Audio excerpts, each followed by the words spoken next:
हम लोग Indian constitution and polity को कंटिन्यू किए हुए हैं। इस समय हम कहाँ हैं? उद्देशिका में, जिसे आप प्रेम्बल कहते हैं, प्राकथन कहते हैं, आमुख कहते हैं और क्या कहते हैं, प्रस्तावना भी कहते हैं। अंग्रेजी में इसे इंट्रोडक्टरी भी कहा जाता है।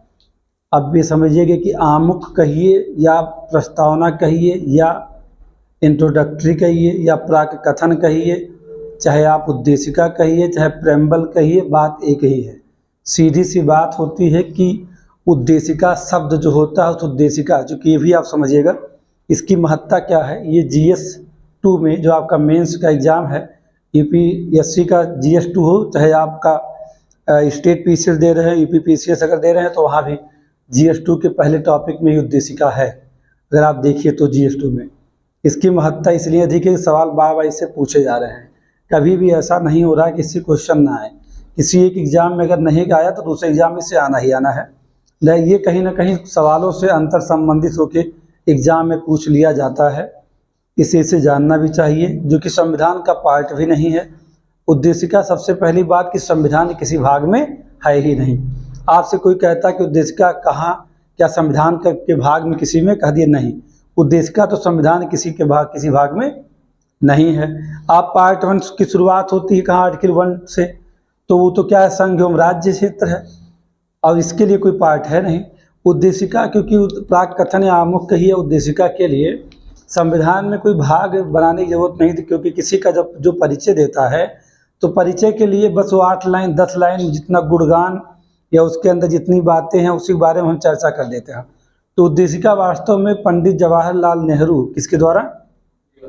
पंडित जवाहरलाल नेहरू के द्वारा 13 दिसंबर 1946 को संविधान सभा में पेश किया गया क्या है? उद्देश्य प्रस्ताव है, ऑब्जेक्टिव रेजोल्यूशन है, जिस पर चर्चा परिचर्चा होने के बाद 22 जनवरी 1947 को संविधान सभा द्वारा इसे स्वीकार कर लिया गया था, पारित कर दिया गया था किसे कि यह संविधान का हिस्सा होगा, यानी इसे उद्देशिका को स्थान दिया जाएगा। क्यों? क्योंकि उद्देशिका जो उद्देश्य प्रस्ताव था वह क्या बता रहा था कि संविधान में जितने भी प्रावधान उपबंध किए गए हैं उनकी झलक, उनकी आईना को प्रस्तुत कर रहा था। कहीं ना कहीं ये कह सकते हैं भारतीय संविधान की उद्देशिका संविधान का क्या है? आईना है। उसकी अगर संपूर्ण संविधान की झलक देखनी है तो कहाँ समरी उसकी कहाँ है? वो आपकी उद्देशिका में है। सीधा सीधा है ये भी कि मेंस का तो है ही है, इसका आपके जो है इंटरव्यू की बात करिए चाहे प्री की बात करिए, सभी एग्जाम में इसकी महत्ता है। और किसी एग्जाम की आप बात कीजिए, चाहे UPSC दे रहे हो, स्टेट PCS दे रहे हैं, कोई टीचिंग की वैकेंसी है, 1 डे एग्जाम जितने भी होते हैं, चाहे SSC कितना भी एग्जाम आप जो भी है, RO ARO जो भी एग्जाम देते हैं, सब में इसकी महत्ता बहुत अधिक है। बहुत लोग ये नहीं समझ पाते हैं कि उद्देशिका संविधान का भाग है, ये कहाँ कहा गया है, और उद्देशिका संविधान का अंग नहीं है, ये कहाँ कहा गया है, और क्यों ऐसा पहले कह दिया गया कि उद्देशिका संविधान का अंग नहीं है और बाद में कहा जाता है कि नहीं उद्देशिका का अंग है। ये बहुत सारे सवाल ऐसे हैं जो इंटरव्यू में पूछे जाते हैं, लोग जवाब नहीं दे पाते हैं तो उनको प्रॉब्लम होती है। अब जैसे आपसे कोई इस उद्देश्य के बारे में सवाल करता है, क्योंकि संविधान का शुरुआत है, आप यहीं से सवाल किया गया, आपने गलती कर दिया, और आपने गलती कर दिया तो आपको वह डिमोटिवेशन होगा तुरंत कि मुझे तो उद्देशिका नहीं आ रहा है। दूसरी बात ये भी कि उद्देशिका याद करने की बात होती है। ये उद्देशिका जो हम भारत के लोग, भारत को संपूर्ण बहुत संपन्न, ये सारी लाइनों की बात किया जाए तो इसमें लगभग 88 शब्द हैं। पहले 85 शब्द थे, इसमें पहले कितने थे? 85 शब्द थे इसमें। और लेकिन जब संशोधन हुआ है कब? 1976 में, यानी 42वां संविधान संशोधन हुआ 1976 में, जिसके द्वारा समाजवादी, पंथ निरपेक्ष और अखंडता शब्द को जोड़ा गया। ये शब्द दोनों प्रथम पैरा में है उद्देशिका के, समाजवादी और पंथ निरपेक्ष, जबकि अखंडता इसके 6ठे पैरा में है। ये जोड़ी कब गई है? 42वां संविधान संशोधन 1976 के द्वारा इसे ऐड किया गया है ना। तो ये कितने शब्द हो गए? 3 शब्द जुड़ेंगे तो 88 शब्द हो गए।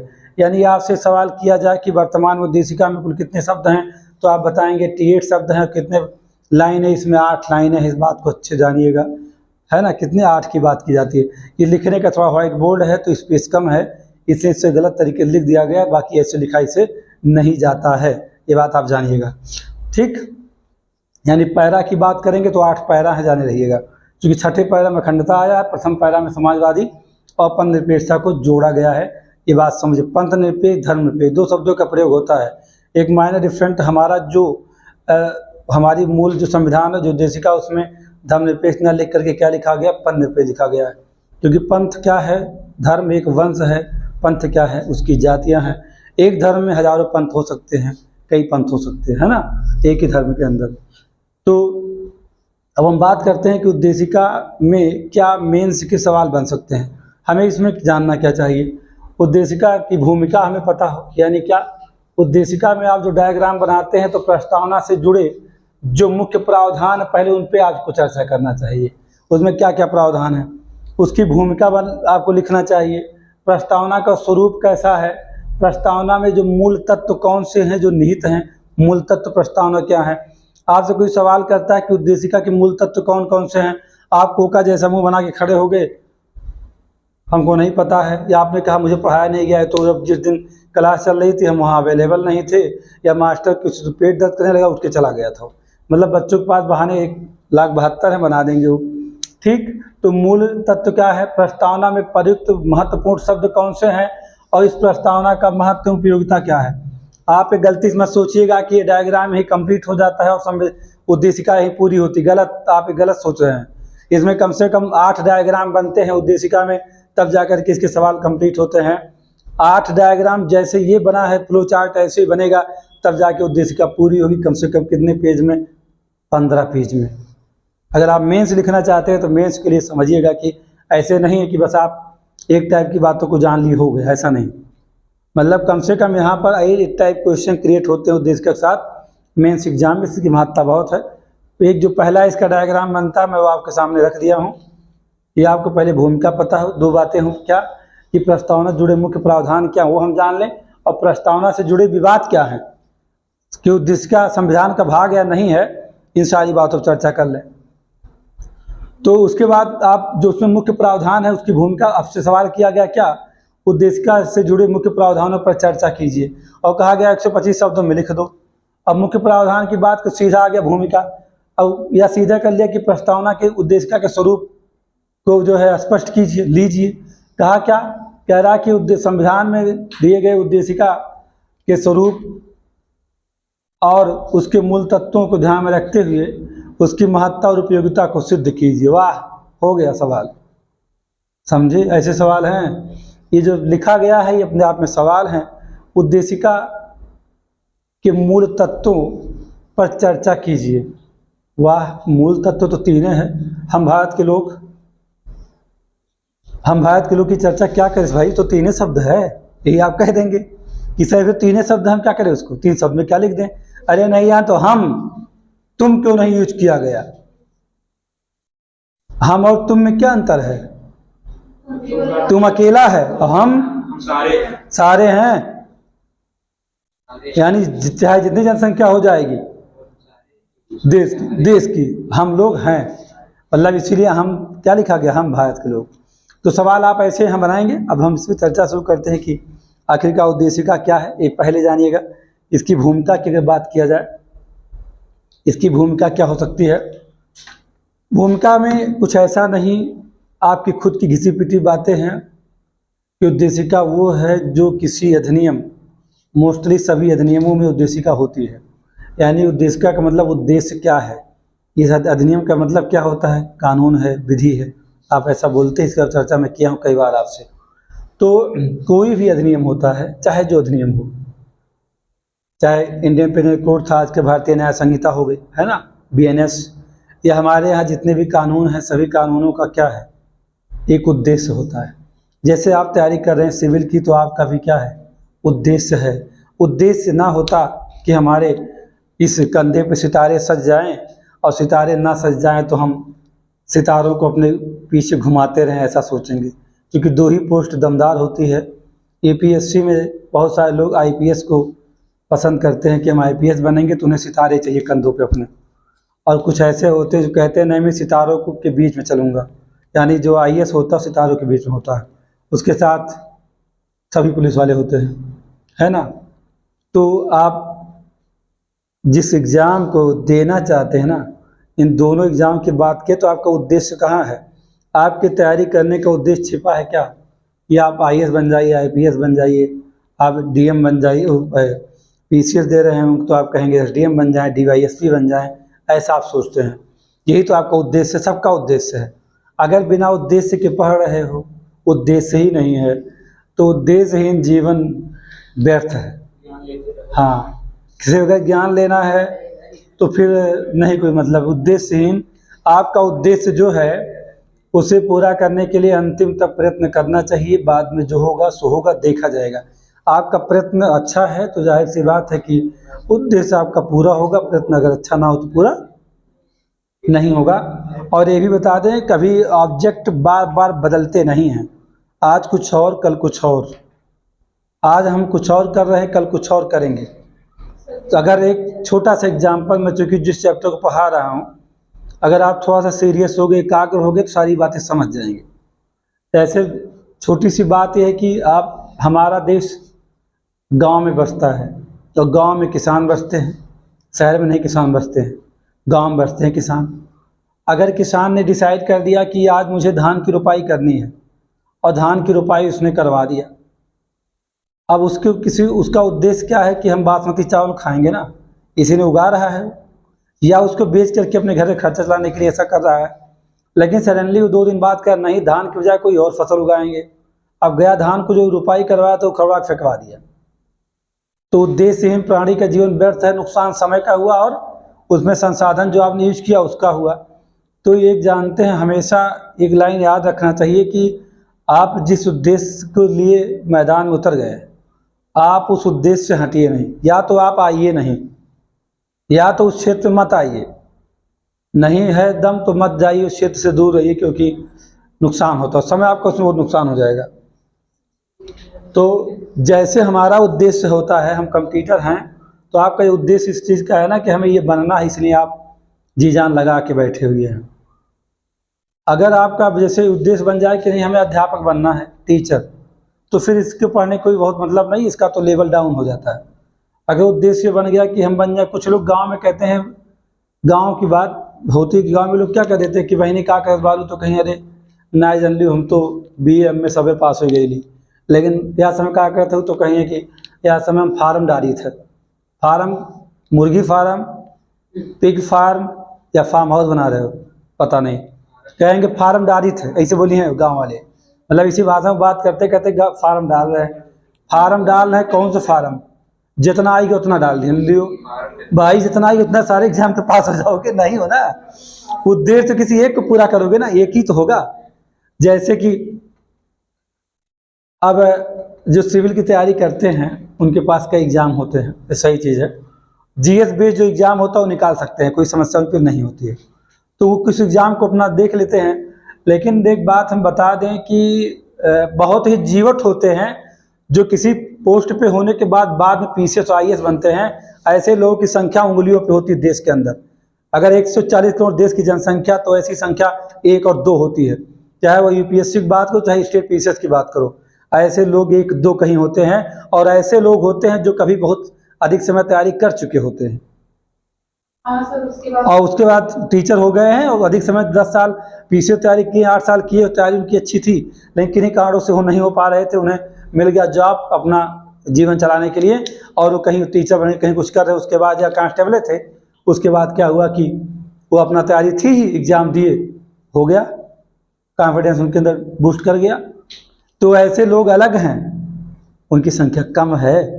बिना तैयारी किए कहा हम फला नौकरी पा जाएंगे, उसके बाद हम पढ़ेंगे, तो भैया ठीक है, आप पढ़िए, उसके बाद का देखा जाएगा। क्योंकि आप ये भी समझिएगा कि वर्तमान में हमारी सरकार बहुत लाजवाब, लजीज, जितना सब यूज किया जाए उतना, कि ऐसा है कि आप किसी सेवा में जाएंगे तो आपको अपनी ईमानदारी के साथ अपने कर्तव्यों का पालन करना होगा। अब वो ज़माना लद गया जब पहले के जो लीडर हुआ करते थे, जो नौकरी बजाने आते थे, कि आप चले गए, हाथ हिला के चले आए। अब ऐसा नहीं है, इस बात को जानिए। आपको अपने कर्तव्यों का पालन करना होगा। आप पढ़े लिख ना सकते, नौकरी करते भी आसान ना है, टफ है। आप किसी तरीके से बहुत जीवट होंगे, हम नहीं कह नहीं होगा, हो सकता है बहुत जीवट होंगे तब होगा, अन्यथा होगा नहीं। अब आते हैं मुद्दे पर, इसलिए हमने कहा कि एक के सादे सब सदैव सब सादे सब जाए, कोशिश पूरी करिए, जिस एग्ज़ाम की शुरू कर दी है तैयारी, जी जान लगा करके उसको दे लीजिए, जीवन बदल जाएगा। बहुत सीधी चीज़ है। कई एग्ज़ाम में हाथ पाँव मारोगे कुछ नहीं मिलेगा। तो भूमिका की इस अपने मेन पॉइंट पे आते हैं हम। हमने कहा कि उद्देशिका किसी अधिनियम का क्या परिचय देती है, यानी उद्देशिका में वो आकांक्षा, वो इच्छा व्यक्त है भारतीय संविधान की, जो संविधान पाना चाहता है। संविधान जिन लक्ष्यों को पाना चाहता है उसकी जो झलक है उद्देशिका में दिखती है। इसीलिए कहा जाता है कि उद्देशिका क्या है, एक कह सकते हैं एक पवित्र दस्तावेज का एक परिचय है, ऐसा कथन है जो पूरे उस पवित्र दस्तावेज जो भारतीय संविधान है उसके परिचय को हमारे सामने प्रस्तुत कर देता है, यानी उसका इंट्रोडक्शन दे देता है। इसीलिए इसे इंट्रोडक्टरी भी कहा जाता है। ये भी कह सकते हैं कि उद्देशिका संविधान का दर्शन है, यानी अगर आप संपूर्ण संविधान को पढ़ने का समय नहीं है आपके पास तो उद्देशिका को पढ़ लो, समझ जाओगे कि इसमें क्या है संविधान के अंदर।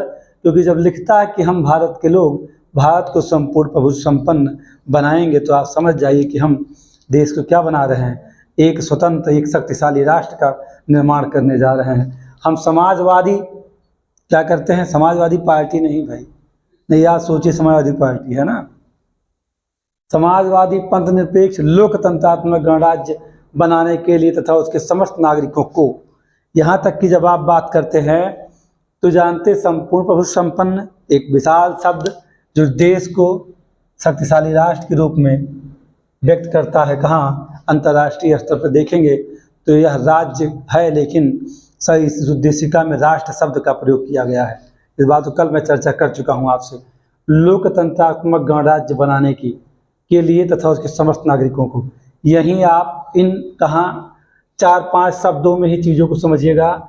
हम भारत के लोग, जो एक शब्द है कि हम भारत के लोग भारत को, आप जानते हैं उद्देशिका पहले ही बता देती है कि संविधान की समस्त शक्तियाँ कहाँ हैं, हम भारत के लोग में हैं। आज से कहा जाए कि उद्देशिका में कि समस्त शक्तियाँ किस में निहित हैं, तो आप कहेंगे राष्ट्रपति में, संविधान में, नहीं। संविधान की समस्त शक्तियाँ कहाँ हैं, उद्देशिका के 3 शब्दों में, हम भारत के लोग be the people of India, इसी में है। यानी हम भारत के लोगों में क्या छिपा हुआ है, इसका सोर्स है, इसकी संपूर्ण शक्ति है।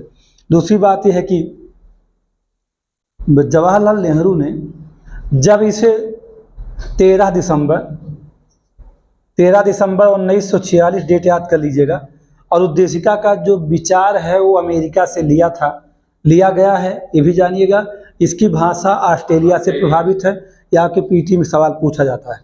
तो 13 दिसंबर 1946 को उद्देश्य प्रस्ताव ऑब्जेक्टिव रेजोल्यूशन किसके द्वारा, पीटी नेहरू के द्वारा कहाँ पेश किया गया, संविधान सभा के समक्ष पेश किया गया, जिसे अगर देखा जाए तो 22 जनवरी 1947 को क्या किया गया है, पारित कर दिया गया, स्वीकार कर लिया गया।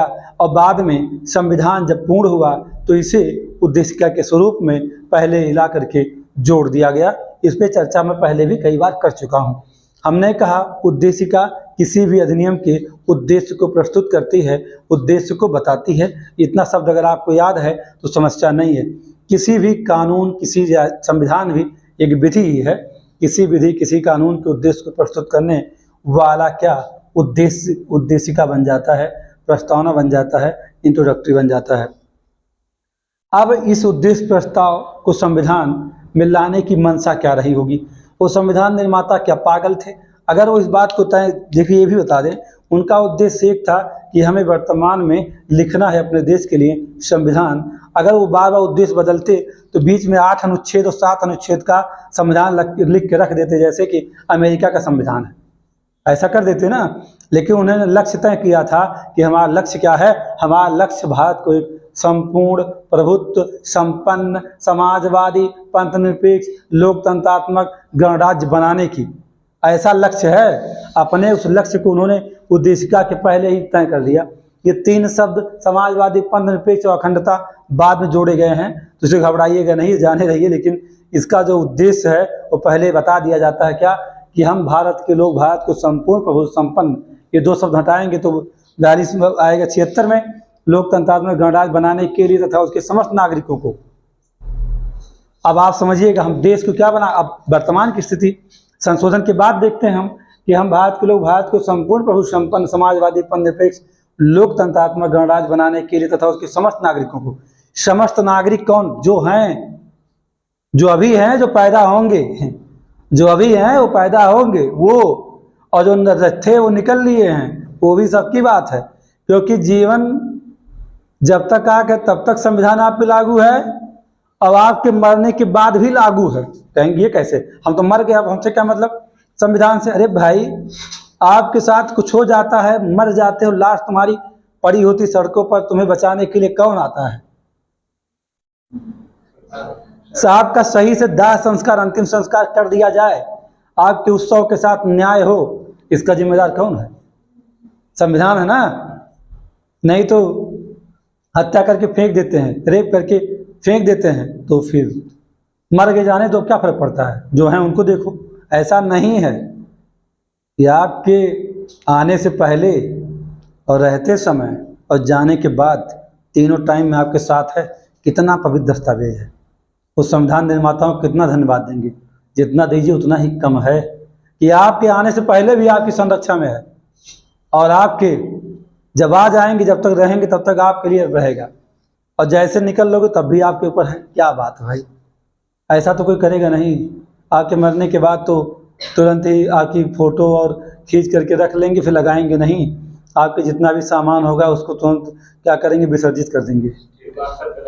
हाँ, स्टेटस लगाएंगे, उसके लिए लगाते हैं कि इस पर शॉर्ट वीडियो बना देंगे, लाइक होगा, व्यूज आएगा, कुछ पैसा आएगा, इस उद्देश्य से लगाते हैं। नहीं तो वो भी ना लगाएं। हाँ, बस वही गाना जो दर्द भरा लगा देंगे, सैड सॉन्ग, उसी में आप देख करके ना चाहते हुए भी थंब अपना दबा देंगे। ये है दशक। तो ये कहता ना हम तो आपके हर कंडीशन में। तो ये मंशा क्या थी? मेरा कहने का तात्पर्य है, भूमिका जब आप देख रहे हो उद्देश्य का की, तो ये देखना है कि संविधान निर्माताओं की मंशा क्या है। जब आप इसे पढ़ रहे हो तो आप ये बात सब मान कर चलिएगा कि आप उस संविधान सभा में बैठे हैं जहां पर भीमराव अम्बेडकर, पंडित जवाहरलाल नेहरू, राजेंद्र प्रसाद बैठे, वल्लभ भाई पटेल बैठे। उसकी बात आप ये कल्पना करिएगा कि आप वहाँ हैं और वो क्या सोच रहे थे, वैसे ही आपको सोचना होगा, तो सबसे अच्छी भूमिका बनेगी। और इसको पढ़ना तभी मजा आएगा।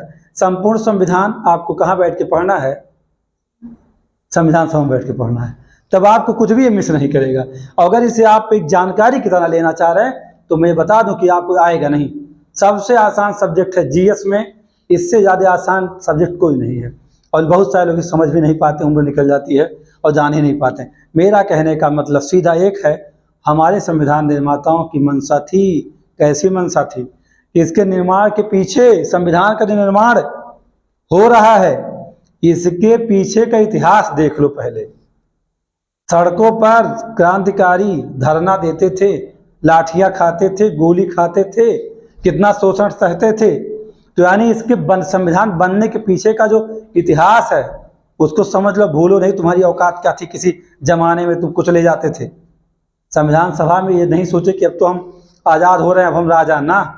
उन्होंने लिखते समय अपनी मंशा अभी दिमाग में रखा कि हम क्या थे, कुचले जाते थे, दबाए गए थे, हमारे लोग परेशान थे, हम परेशानी में रहें, तो क्यों ना अब हम ऐसा संविधान बनाएंगे जो सबसे शक्तिशाली होगा।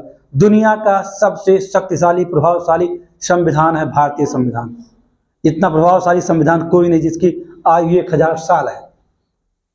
हमने बताया था ना, 1000 सालों के इसे सुरक्षित रख दिया गया है। कुछ गैस के जरिए से चर्चा हुई है, गैस का एक चैम्बर बना दिया, एक चैम्बर में से रख दिया गया। 1000 साल तक संशोधन भी कम से कम होता है, जरूरत के अनुसार हमारी संसद संशोधन कर सकती है, उसे इसका अधिकार दिया गया, कोई ऐसी बात नहीं है। लेकिन वो मूलतः जो उसकी अपनी मूल थीम होती है वो कभी नष्ट नहीं होगा, क्योंकि मूल थीम जो है नजर आ रही है। तो मंशा ये थी कि हम जो हमारे इस संविधान निर्माण के पीछे का इतिहास है और राष्ट्र के जो मूल्य हैं और जो राष्ट्र के सिद्धांत हैं। राष्ट्र का मूल्य क्या था? हमारे लोगों के पास अधिकार नहीं था, अधिकार नहीं था। अंग्रेज हमारा शोषण करते थे, लोग हमारा शोषण करते थे। शोषण हमारा बरसों बरस मुगलों से के समय से शोषण हो रहा है हिंदुस्तान का।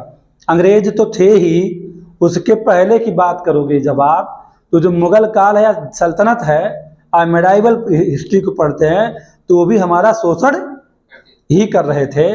तो जब हजारों सालों से हमारा शोषण हो रहा है, बरसों बरस से 500-600 वर्षों तक कुछ शासक अच्छे भी जिन्होंने नहीं किया, हमारे अधिकारों को समझा ही नहीं, कहीं धर्म के नाम पे ही शोषण किया गया मेडवेल हिस्ट्री में। और जब बात हम करते हैं किसकी, जब हम बात करते हैं मॉडर्न इंडिया में आकर के, तो अंग्रेजों ने हमारा कम शोषण नहीं किया है।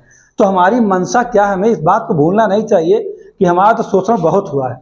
अगर हमारा शोषण बहुत हुआ है तो जाहिर सी बात है कि हमें इस बात को ध्यान में रखना है कि अपने लोगों के लिए हमें क्या देना है, अधिकार रखना है। कहाँ रखना है? संविधान में। यानी उसकी झलक हम कहाँ दिखाएंगे? यहीं दिखाएंगे, ऑब्जेक्टिव रेजुलेशन में। इसकी महत्ता बहुत है। मैं ये भी आपको बता दूं, जितना मैं बोल रहा हूँ, जितना बता रहा हूँ, अभी भी मैं इससे सेटिस्फाइड नहीं हूँ, क्योंकि इसके बारे में जितना कहा जाए उतना ही कम है, ये समझिएगा। बहुत सारी बातें किताबों में नहीं लिखी गई हैं। उस दर्द को आप वहाँ समझ सकते हैं जब संविधान सभा उद्देश्य प्रस्ताव 13 दिसंबर पर चर्चा शुरू करती है, ये पेश होता है, तो वो दिन ये समझिएगा बहुत ही गौरवमयी दिन रहा होगा, जिस दिन बातें की गई हैं कि हम उन राष्ट्र के का जो इतिहास है, जो उसके मूल्य हैं, उसका मूल्य क्या था। हमारे यहाँ वर्ण व्यवस्था थी, लेकिन वर्ण व्यवस्था में किसी एक व्यवस्था में असमानता नहीं थी, उन चारों में असमानता विद्यमान, शोषण हुआ, सारी बातें थी। गौतम बुद्ध आए। आप जिस साम्राज्य की बात करते हैं, सम्राट यानी मौर्य साम्राज्य का बात करेंगे, चाहे गुप्त साम्राज्य या वर्धन काल की बात करेंगे, सातवाहन राजवंश की बात, बहुत सारे वंश ऐसे हैं, ऐसा शोषण नहीं हुआ है। जो गलतियां हुई हैं, जिस पर लोग उंगली उठाते रहते हैं बार बार, जो गलतियां हुई हैं वो मात्र वैदिक काल में हुई हैं, उत्तर वैदिक काल में उतनी समस्या नहीं है। यानी पूरा कह सकते हैं वैदिक संस्कृति ही हमें परेशान की है, और उस इतिहास को समझा है संविधान सभा के निर्माताओं ने। इसलिए कहा मेरी मंशा क्या है, हमारे सिद्धांत क्या हैं। हमारे जो ग्रंथ हैं वो हमारे सिद्धांत हैं, लेकिन हमारे ग्रंथ ये नहीं कहते हैं कि बिना किसी को बिना अधिकार दिए ही आप उसका विकास कर ले जाएंगे। तो इसे कहता है कि राष्ट्र, इतिहास और राष्ट्र के मूल और सिद्धांत को ध्यान में रखते हुए उद्देश्य प्रस्ताव जवाहरलाल नेहरू ने विचार लिया किससे, अमेरिका से, कि उद्देश्य प्रस्ताव होना चाहिए, लेकिन जो मर्म है, जो उद्देशिका में होना चाहिए, उन सारी चीज़ों को कहाँ से, अपने इतिहास से, अपने राष्ट्र के मूल का जो हमारे धर्म ग्रंथ हैं, या जो हमारा क्या है, हमारे सिद्धांत थे, उससे ग्रहण किया है। ऐसा मत सोचिए कि अमेरिका के प्रेम्बल को जवाहरलाल नेहरू ने उठा के ला के यहाँ रख दिया है, ऐसा मत सोचिएगा। संविधान सभा के जो सदस्य हैं, आप गलती से मत सोचिए कि 60 देश संविधान पढ़े ला के रख दे, बहुत योग्य रहे होंगे, बहुत योग्य यदि ना होते तो शायद ऐसा ना होता। तो भूमिका आप ऐसे जैसे हम बता रहे हैं आपको, ऐसे आप लिख सकते हैं, बड़ा अच्छा शब्द वहाँ आप यूज कर सकते हैं। दूसरी बात है कि प्रस्तावना का स्वरूप क्या है, प्रस्तावना का स्वरूप ही सामने आपके प्रस्तुत है। क्या है? हम भारत के लोग भारत को संपूर्ण प्रभु संपन्न समाजवादी पंथ निरपेक्ष लोकतंत्रात्मक गणराज्य बनाने के लिए तथा उसके समस्त नागरिकों को, आप समझिएगा, उसके समस्त नागरिकों को सामाजिक, क्या कह रहा है, कह रहा सामाजिक, आर्थिक, राजनैतिक न्याय, यानी हमारे देश का कितने प्रकार के न्याय की बात करती है, 3 टाइप। फिर क्या कहती है, कहते विचार की, जो बन कहे विचार धारण कर लो अपने अंदर, हम रोकेंगे नहीं, ये तो आपको अधिकार है ना। कहाँ? आर्टिकल 19 में। यानी आप समाजवादी की बात करते तो समाजवाद की झलक 14 में दिखेगी आपको, समानता का सिद्धांत। पंथ निरपेक्षता बात करोगे तो कहाँ दिखेगा ये, कहाँ 25 से 28 से दिखेगा ये। हाँ, और क्या बेटा, वहीं दिखेगा। लोकतंत्रात्मक की बात करोगे तो आप सीधे कहाँ जाओगे, निर्वाचन में पहुँच जाओगे सीधा वहाँ, कि लोकतंत्र एक ऐसे लोकतंत्र की स्थापना जिसमें प्रत्यक्ष अप्रत्यक्ष दोनों होगा, है ना। गणराज्य हमारा शासन क्या होगा, वंशानुगत में निर्वाचित होगा, हमारा राष्ट्राध्यक्ष चुना जाता है अप्रत्यक्ष तरीके से, और वास्तविक शक्तियों का स्वामी हमारा प्रधानमंत्री चुना जाता है किससे, प्रत्यक्ष निर्वाचन का परिणाम कौन है, प्रधानमंत्री है।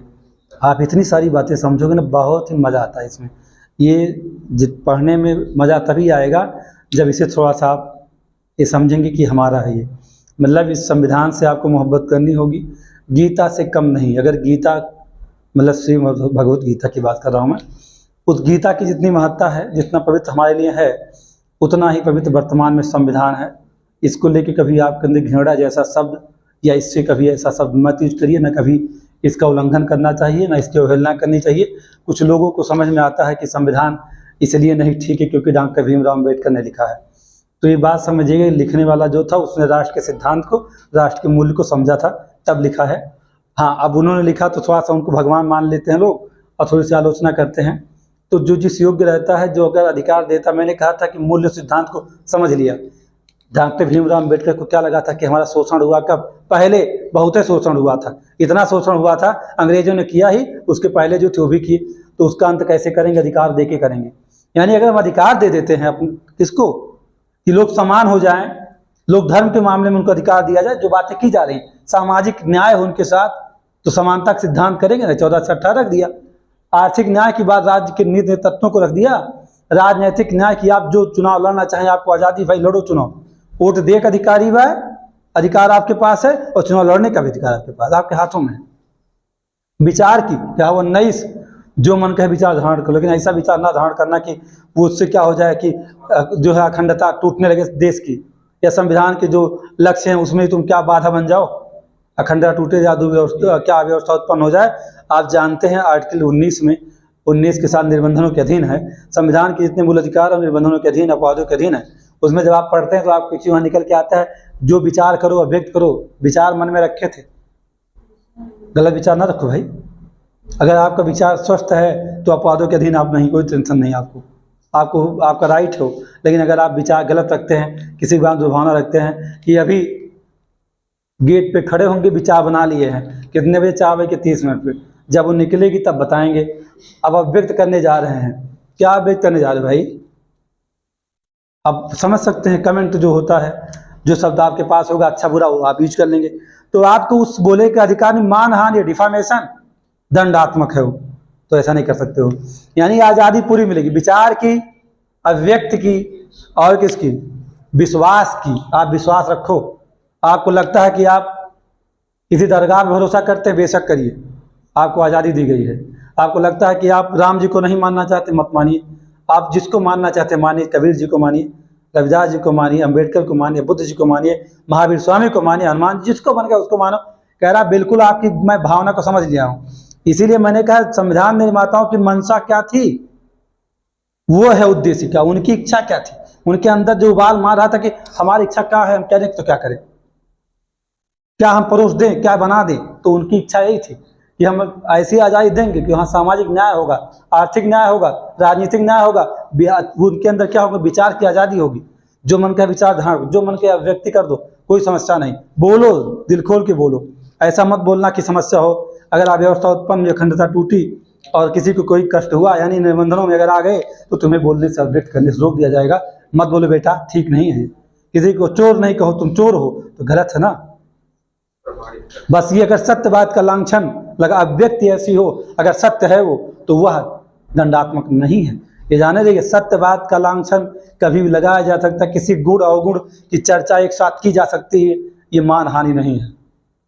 ये बात जानिएगा, ये भी है संविधान। देखिए, दोनों के लिए है, बोलने वाले के लिए है, जिसके खिलाफ बोला जा रहा है उसके लिए भी। तो विश्वास करो जो आपको करना है। बहुत सारे लोग कहते हैं हम तो भाई राम जी को नहीं मानते ना, मत मानिए, जबरदस्ती कहाँ उसमें है। किसको मानते? द्योहारे बाबा को मानते, तो उन्हीं को मानिए। कुछ लोगों ने कहा नहीं हम कबीरपंथी हैं, कुछ लोगों ने कहा नहीं हम तो, कौन एक बाबा ही पकड़े गए थे हाल ही में, साकाल विश्वहरी पता नहीं कौन बाबा है। किसी ने कहा नहीं हम, देखिए हम व्यक्ति पूजक हैं, हम ये देव की पूजा नहीं करते हैं, हमें देवताओं की पूजा। जिसका इच्छा, मतलब विश्वास आपका जहाँ मन के वहाँ विश्वास रखो, ये पूरी आज़ादी दिया। विश्वास की, धर्म की, जिस धर्म को मानना है उसको मानो, और उस धर्म की, जिस धर्म की आपको उपासना करनी है, उपासना कोई लड़की नहीं है, उपासना का सीधा मतलब क्या है, आप किसके भक्त हैं। अब ऐसे भक्त ना बन जाइएगा अंधे होकर के कि आप बस मान लिए हैं कि हम बनाएंगे नहीं, पढ़ेंगे नहीं। IAS बनाने की पूरी जिम्मेदारी राम जी की है, हम नहीं कुछ करेंगे, हम हाथ बांध के बैठे रहेंगे बस।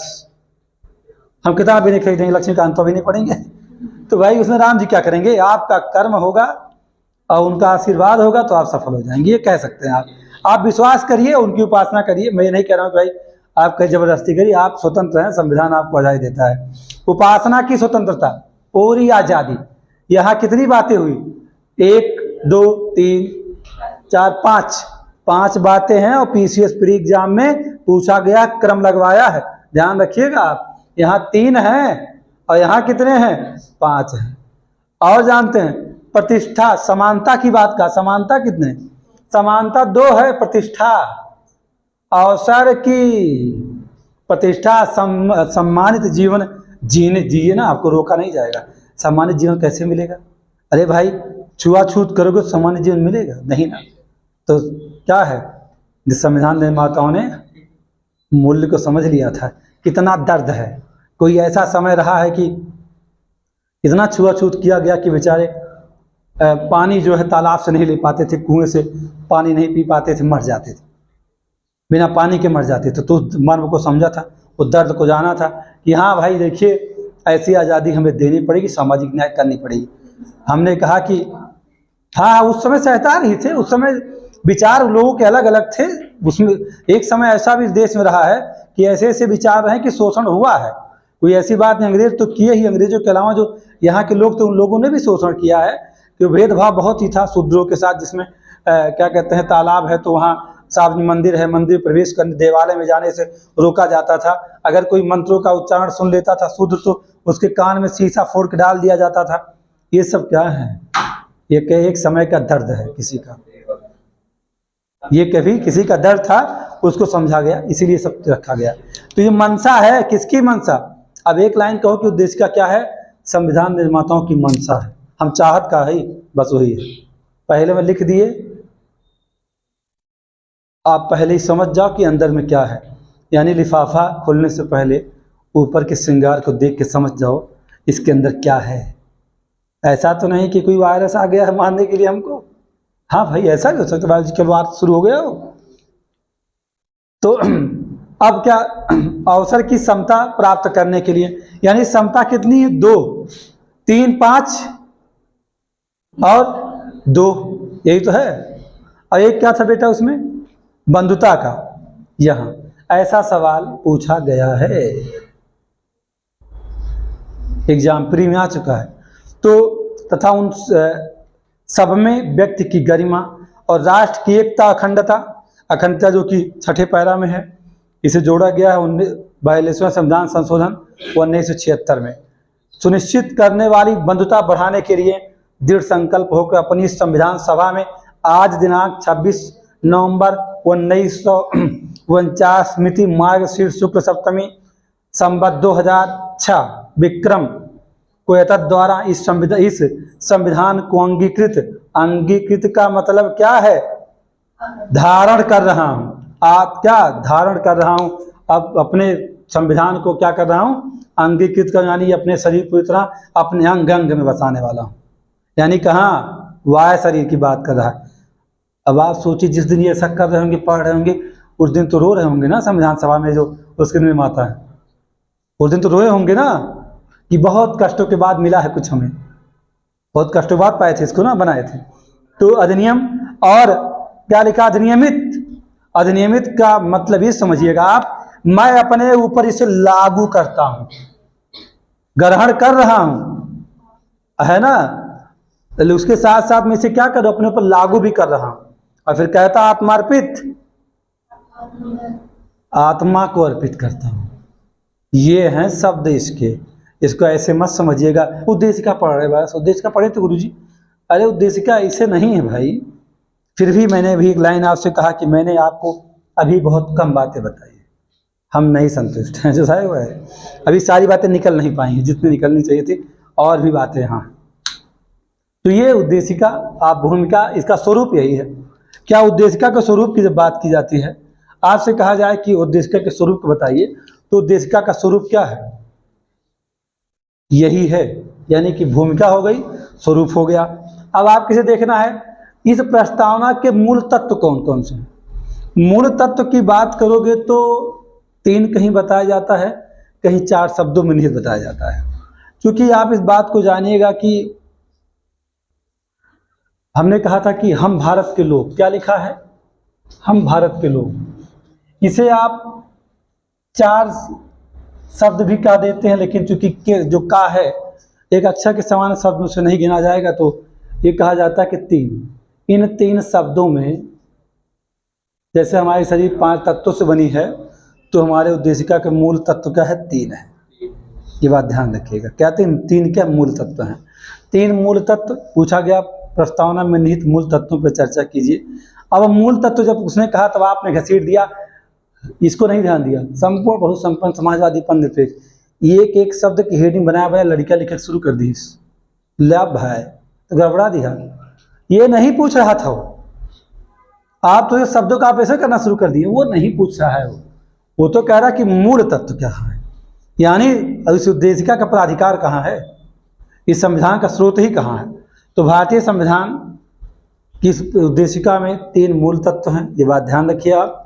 हम भारत के लोग ही हैं 3। अब बात होती है कि ये जो भारतीय संविधान के प्राधिकार अधिकार का स्रोत है वो यही है। प्रस्तावना से पता लग जाता है क्या, इस उद्देशिका से पता लगता है कि संविधान का मूल स्रोत कहाँ है। हम भारत के लोग हैं, तो इससे आज जब पढ़ते हैं तो पता लग जाता है, यानी कि भारत की जनता है। संविधान का मूल स्रोत कौन है? भारत की जनता है। तो क्योंकि प्रस्तावना की शुरुआत में ही हम भारत के लोग वाक्यांश का प्रयोग किया गया है, जो इस बात की पुष्टि करता है कि हम भारत के लोग न केवल भारतीय संविधान के स्रोत को पता चलता है, बल्कि यह भी पता लग जाता है कि हमारी जो राजनीतिक शक्ति है वो अंतिम रूप से कहाँ है? जनता में है, जनता में निहित है। इस बात को बताता है क्या? इस देश की, इस संविधान की जो प्रभुसत्ता है वो कहाँ वास करती है? हम में वास करती है, यानी किसमें? जनता में वास करती है। ऐसे ही शब्द नहीं है, यानी सारी चीज़ें ये कहा जाए कि भारतीय प्रभुसत्ता निहित होती है जनता में, हम भारत के लोगों में। यानी कि आपसे सवाल किया जाए कि भारतीय संविधान या भारत की अंतिम प्रभुसत्ता कहाँ है, तो आप कहेंगे हम भारत के लोगों में है। क्योंकि घूम फिर के चक्र जो चलेगा, जिसने चुना है, फिर आप जाएंगे 5 साल बाद फिर आपको वही चुनेगा, निर्वाचित करेगा भाई, है ना। तो जनता अपनी स्वेच्छा से, अपनी इच्छा से संविधान में उन प्रणालियों के अनुसार जिसे चाहती उसे चुनती है। तो अंतिम प्रभुसत्ता किसके हाथ में है? जनता के हाथ में। जनता जिसे चाहती है उसे पीएम बना देती है, अपना राष्ट्राध्यक्ष बना लेती है। जिसे चाहती है वो सीएम बन जाता है, जनता के चाहने से होता है। इसीलिए अंतिम प्रभुसत्ता कहाँ है? जनता में ही निहित है। यही इसके 3 मूल तत्व हैं। दूसरी बात क्या कि जब हम कहते हैं कि भाई देखिए हम मूल तत्व को जान लिए, क्या स्वरूप ऐसे ही हम जाने, या स्वरूप जो आपको उद्देशिका का स्वरूप है इसमें कुछ शब्दों को क्या करें, हम क्लेरिफाई करें। तो शब्दों की बात किया जाए तो इसका जो शब्द है पहला क्या? संपूर्ण प्रभुत्व संपन्न, है ना। आप मूल तत्व को जान लिए, संपूर्ण प्रभुत्व संपन्न, इसको आप थोड़ा सा क्लियर कर लीजिए, जानना चाहिए इसे। जो बातें नहीं समझ में आएंगी तो पूछ लीजिएगा, जो ना समझ में आए। अगर ये सारी बातें समझ में आ गई तो कॉन्सेप्ट के जितने भी क्वेश्चन आपसे पूछे जाते हैं कभी भी एग्जाम में गलत नहीं होंगे, ये बात जान रहिएगा। अब अगर आप नहीं समझ पाए, ये रट करके कुछ होता नहीं है। संविधान रट करके लिखना होता तो भीमराव अम्बेडकर संविधान को रच नहीं पाते, या संविधान निर्माता बात समझ नहीं पाते। तो प्रभुत्व संपन्न, यहाँ क्या है कि प्रस्तावना भारतीय राज्यों के स्वरूप बताता है। भारत किस प्रकार का राष्ट्र है, राज्य है, ये कौन बताता है? ये बताता है आपकी उद्देशिका का स्वरूप जो है। उद्देशिका का स्वरूप बताता है कि भारत किस टाइप का राष्ट्र है। आज सवाल किया जाए कि भारत कैसा राष्ट्र है, इसकी चर्चा कहाँ की गई है, तो आप सीधे बताएंगे उद्देशिका में की गई है। उद्देशिका के जो महत्वपूर्ण शब्द हैं वही बता देते हैं। जैसे कि संपूर्ण प्रभुत्व संपन्न, भारत क्या है? एक प्रभुत्व संपन्न राज्य है, राष्ट्र है। कैसे है?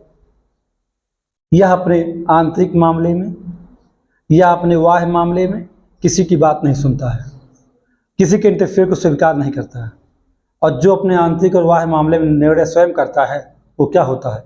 संपूर्ण प्रभुत्व संपन्न होता है, सॉवरेन स्टेट होता है।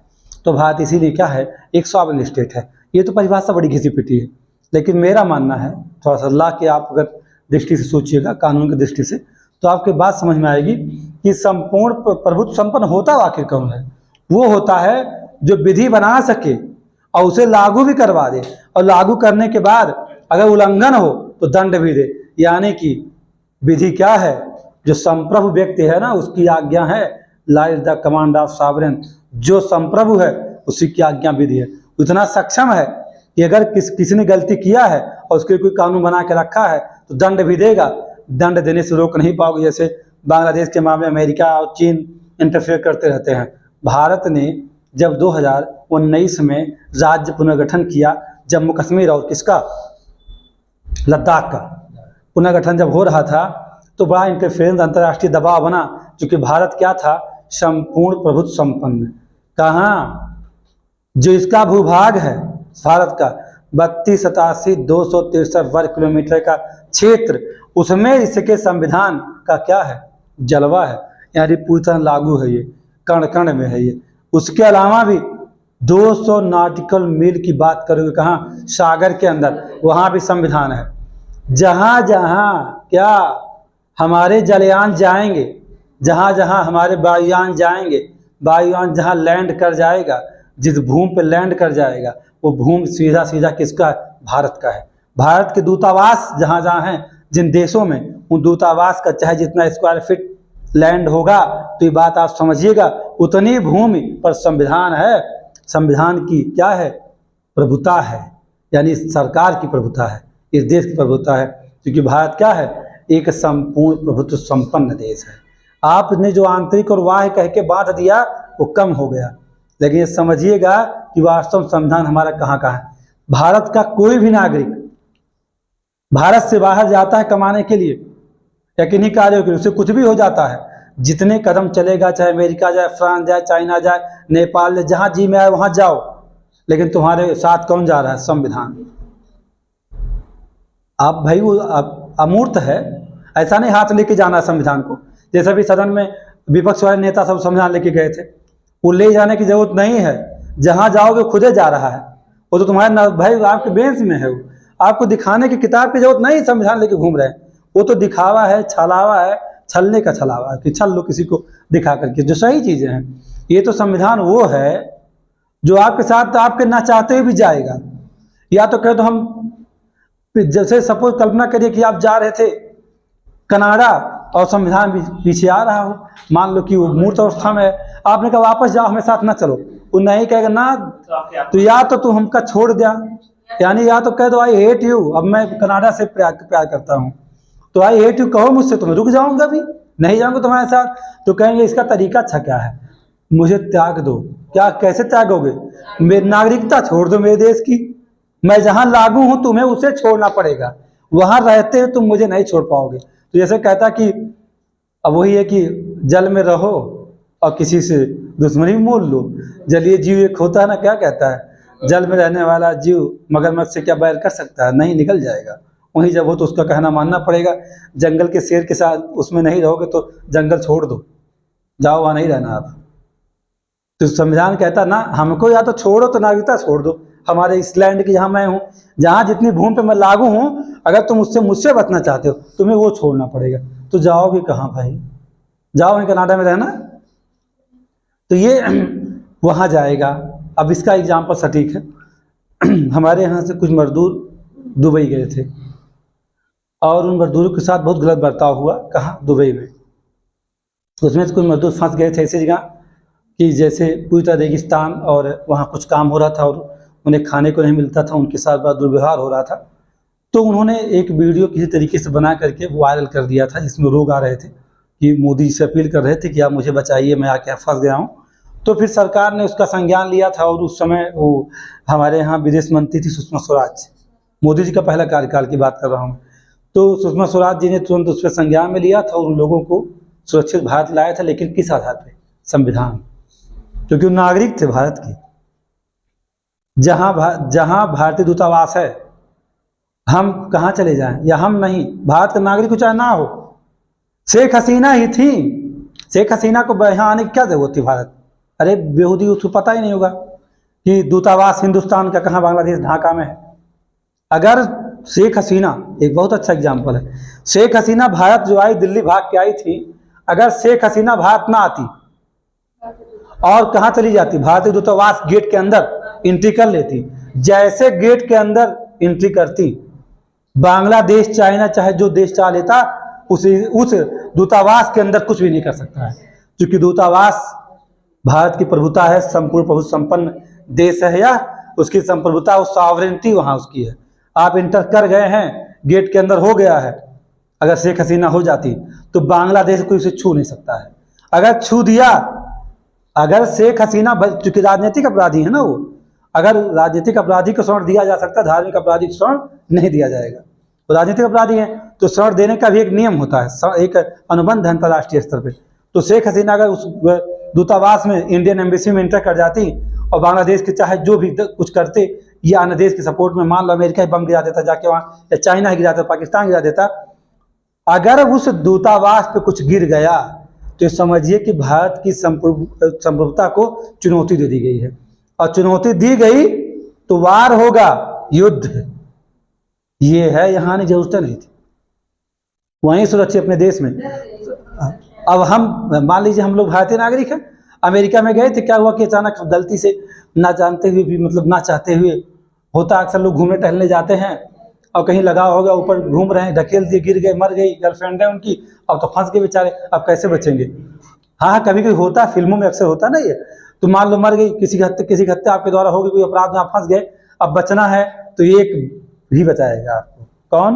दूतावास। भागो, कहाँ जाओ, छिपो। अब इंडियन एम्बेसी में, अगर इंडियन एम्बेसी ने आपको पनाह दे दिया तो ये समझ लो कि अमेरिका में होते हुए तो हिंदुस्तान में हो, क्योंकि उसका क्या है, संप्रभुता है वहाँ। ये है संपूर्ण प्रभु संपन्न। जितना गुणगान किया जाए उतना ही कम है।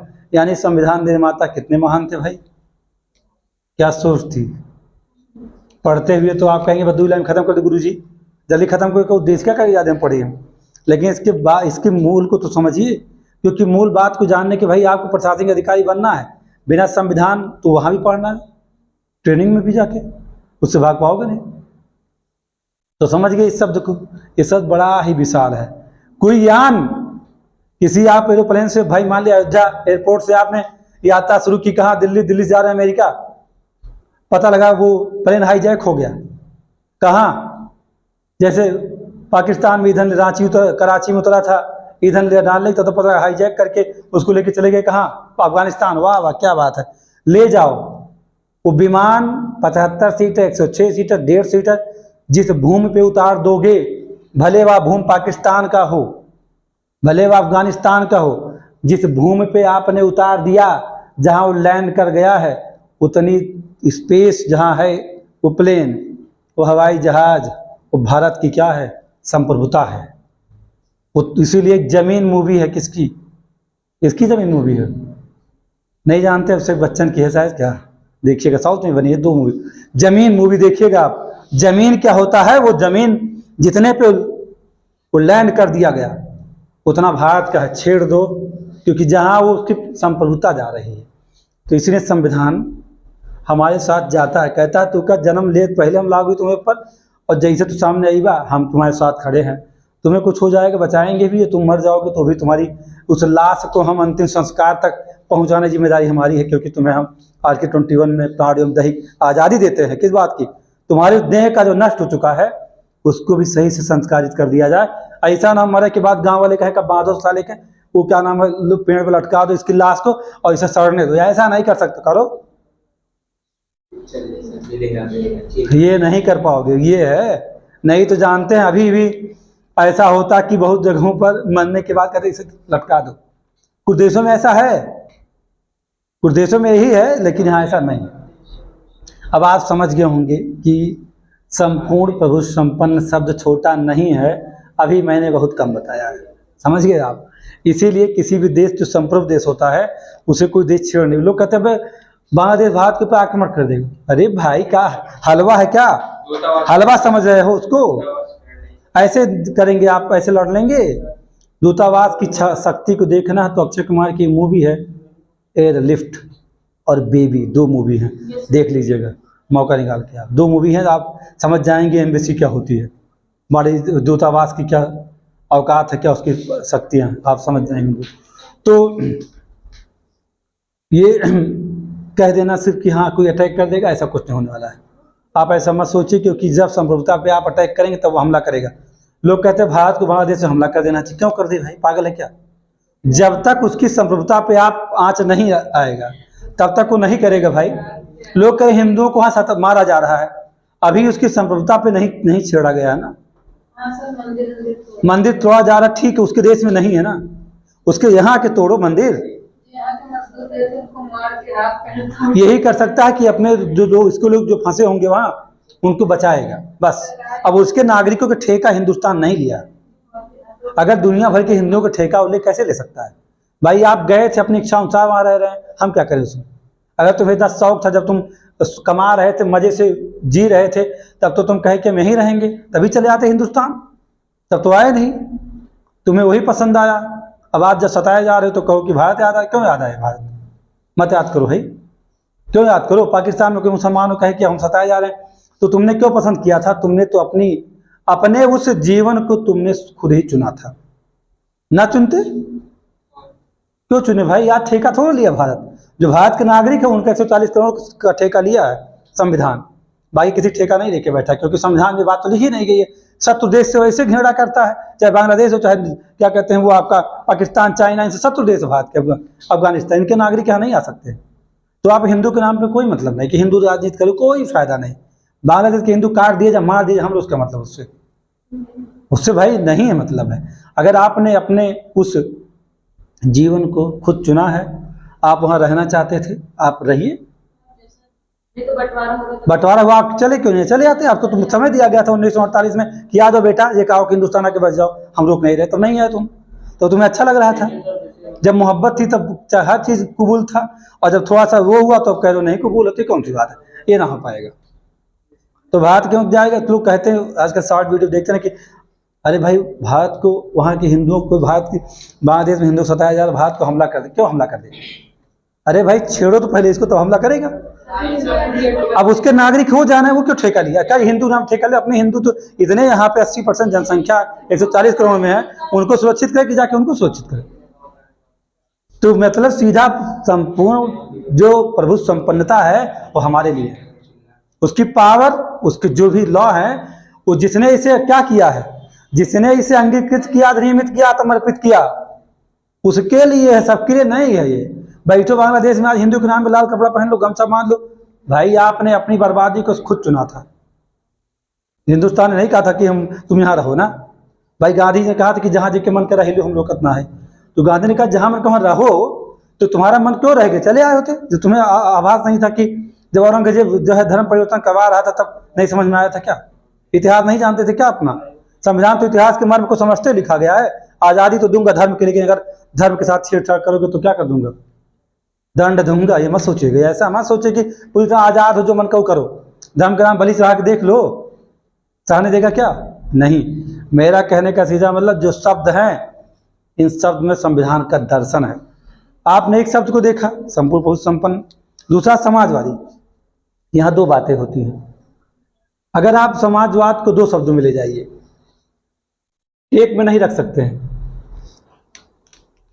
जैसे कि किस बात का आप समाजवाद की बात करेंगे, इसका सीधा एक जगह मतलब क्या है? समता का है। समता मतलब समानता साबित कर दो। दूसरा क्या है? दूसरा है जो आर्थिक उत्पादन है। आर्थिक उत्पादन होगा, आर्थिक क्रिया में जो उत्पादन है उनका वितरण क्या हो? समान हो। ये मतलब इसका, और कुछ नहीं। जो संसाधन हमारे पास हैं उनको समान रूप से क्या किया जाए? लोगों तक पहुंचाया जाए, यानी लोगों तक उसे वितरित किया जाए, लोगों तक उसका वितरण हो सके, डिस्ट्रीब्यूशन हो। अब इसकी झलक कहाँ 14 से 18 दिखती? समता की, समानता का, यानी सभी को जो दबे कुचले हैं उन सबको क्या कर दिया जाए? समान कर दिया जाए। किसका उद्देश्य है? ये उद्देश्य का भी बता दिया गया। अब आपके संविधान में उसका प्रावधान है 14 से 18 में। और ये जो उत्पादन हो रहा है उनका समान रूप से वितरण हो, यही क्या है? यही समाजवाद है। यही समाजवाद या समाजवादी शब्द का प्रयोग उद्देश्य में कर दिया गया है, या संशोधन के द्वारा जोड़ा गया। इस बात को आप जानते हैं, ठीक भाई? इतनी सी बात है, इसमें और कुछ बातें नहीं हैं। और एक बहुत महत्वपूर्ण शब्द आपके लिए है इस उद्देश्य में, जिससे आप कहते हैं पंथ निरपेक्ष। कुछ लोग कहते हैं पंथ नहीं कहेंगे, गुरु जी धर्म कहेंगे। अरे भाई ठीक है, जब सेकुलर की बात की जाती है, सेकुलर शब्द यूज किया जाता है, तो आप उसे धर्म भी कह सकते हैं, पंथ भी कह सकते हैं ना। तो लेकिन अगर ये कहा जाए कि हमारे संविधान में इस शब्द का प्रयोग किया गया है पंथ के शब्द प्रयोग किया गया। यानी कहा जाता है कि भारत एक पंथ निरपेक्ष क्या है, पंथ निरपेक्ष राष्ट्र है। कैसे पंथ निरपेक्ष है भाई, कैसे पंथ निरपेक्ष है? धर्मनिरपेक्ष और पंथ निरपेक्ष थोड़ा सा अंतर है। जब आप कहते हैं क्या धर्म, तो यानी कि धर्म क्या है, वंश है। जो इसे कम आंकते हैं वो जाहिल जपाट लोग हैं, ये समझिएगा। धर्म क्या है, एक वंश है और एक आचरण है, इस बात को आप जानते हैं। धर्म क्या एक आचरण है। अब इस धर्म के अंदर ही बहुत सारे पंथ हैं। जैसे कि आप हिंदू धर्म को ले लीजिए, उसमें बहुत सारे पंथ हैं। जैसे आप इस्लाम को ले लीजिएगा, इस्लाम में बहुत सारे पंथ, हनफी है, दहलवी हैं, बरेलवी है, बहुत सारे देखिए पंथ है ना। हमारे यहाँ बहुत सारे पंथ कबीर पंथी हैं, जय गुरुदेव जी का उनका है, अपना साकाल विश्वहरी उनके अलग पंथ है। ऐसे पंथ सब बनाए हुए हैं। तो ये कहता है क्या, कहता है संविधान कि आप यह पंथ निरपेक्ष है, मतलब किसी भी धर्म का पोषक या किसी पंथ का पोषक नहीं है। आप जिस पंथ को मानना चाहो मानो, ना किसी का पोषक है और ना किसी का शोषक है, दोनों नहीं है।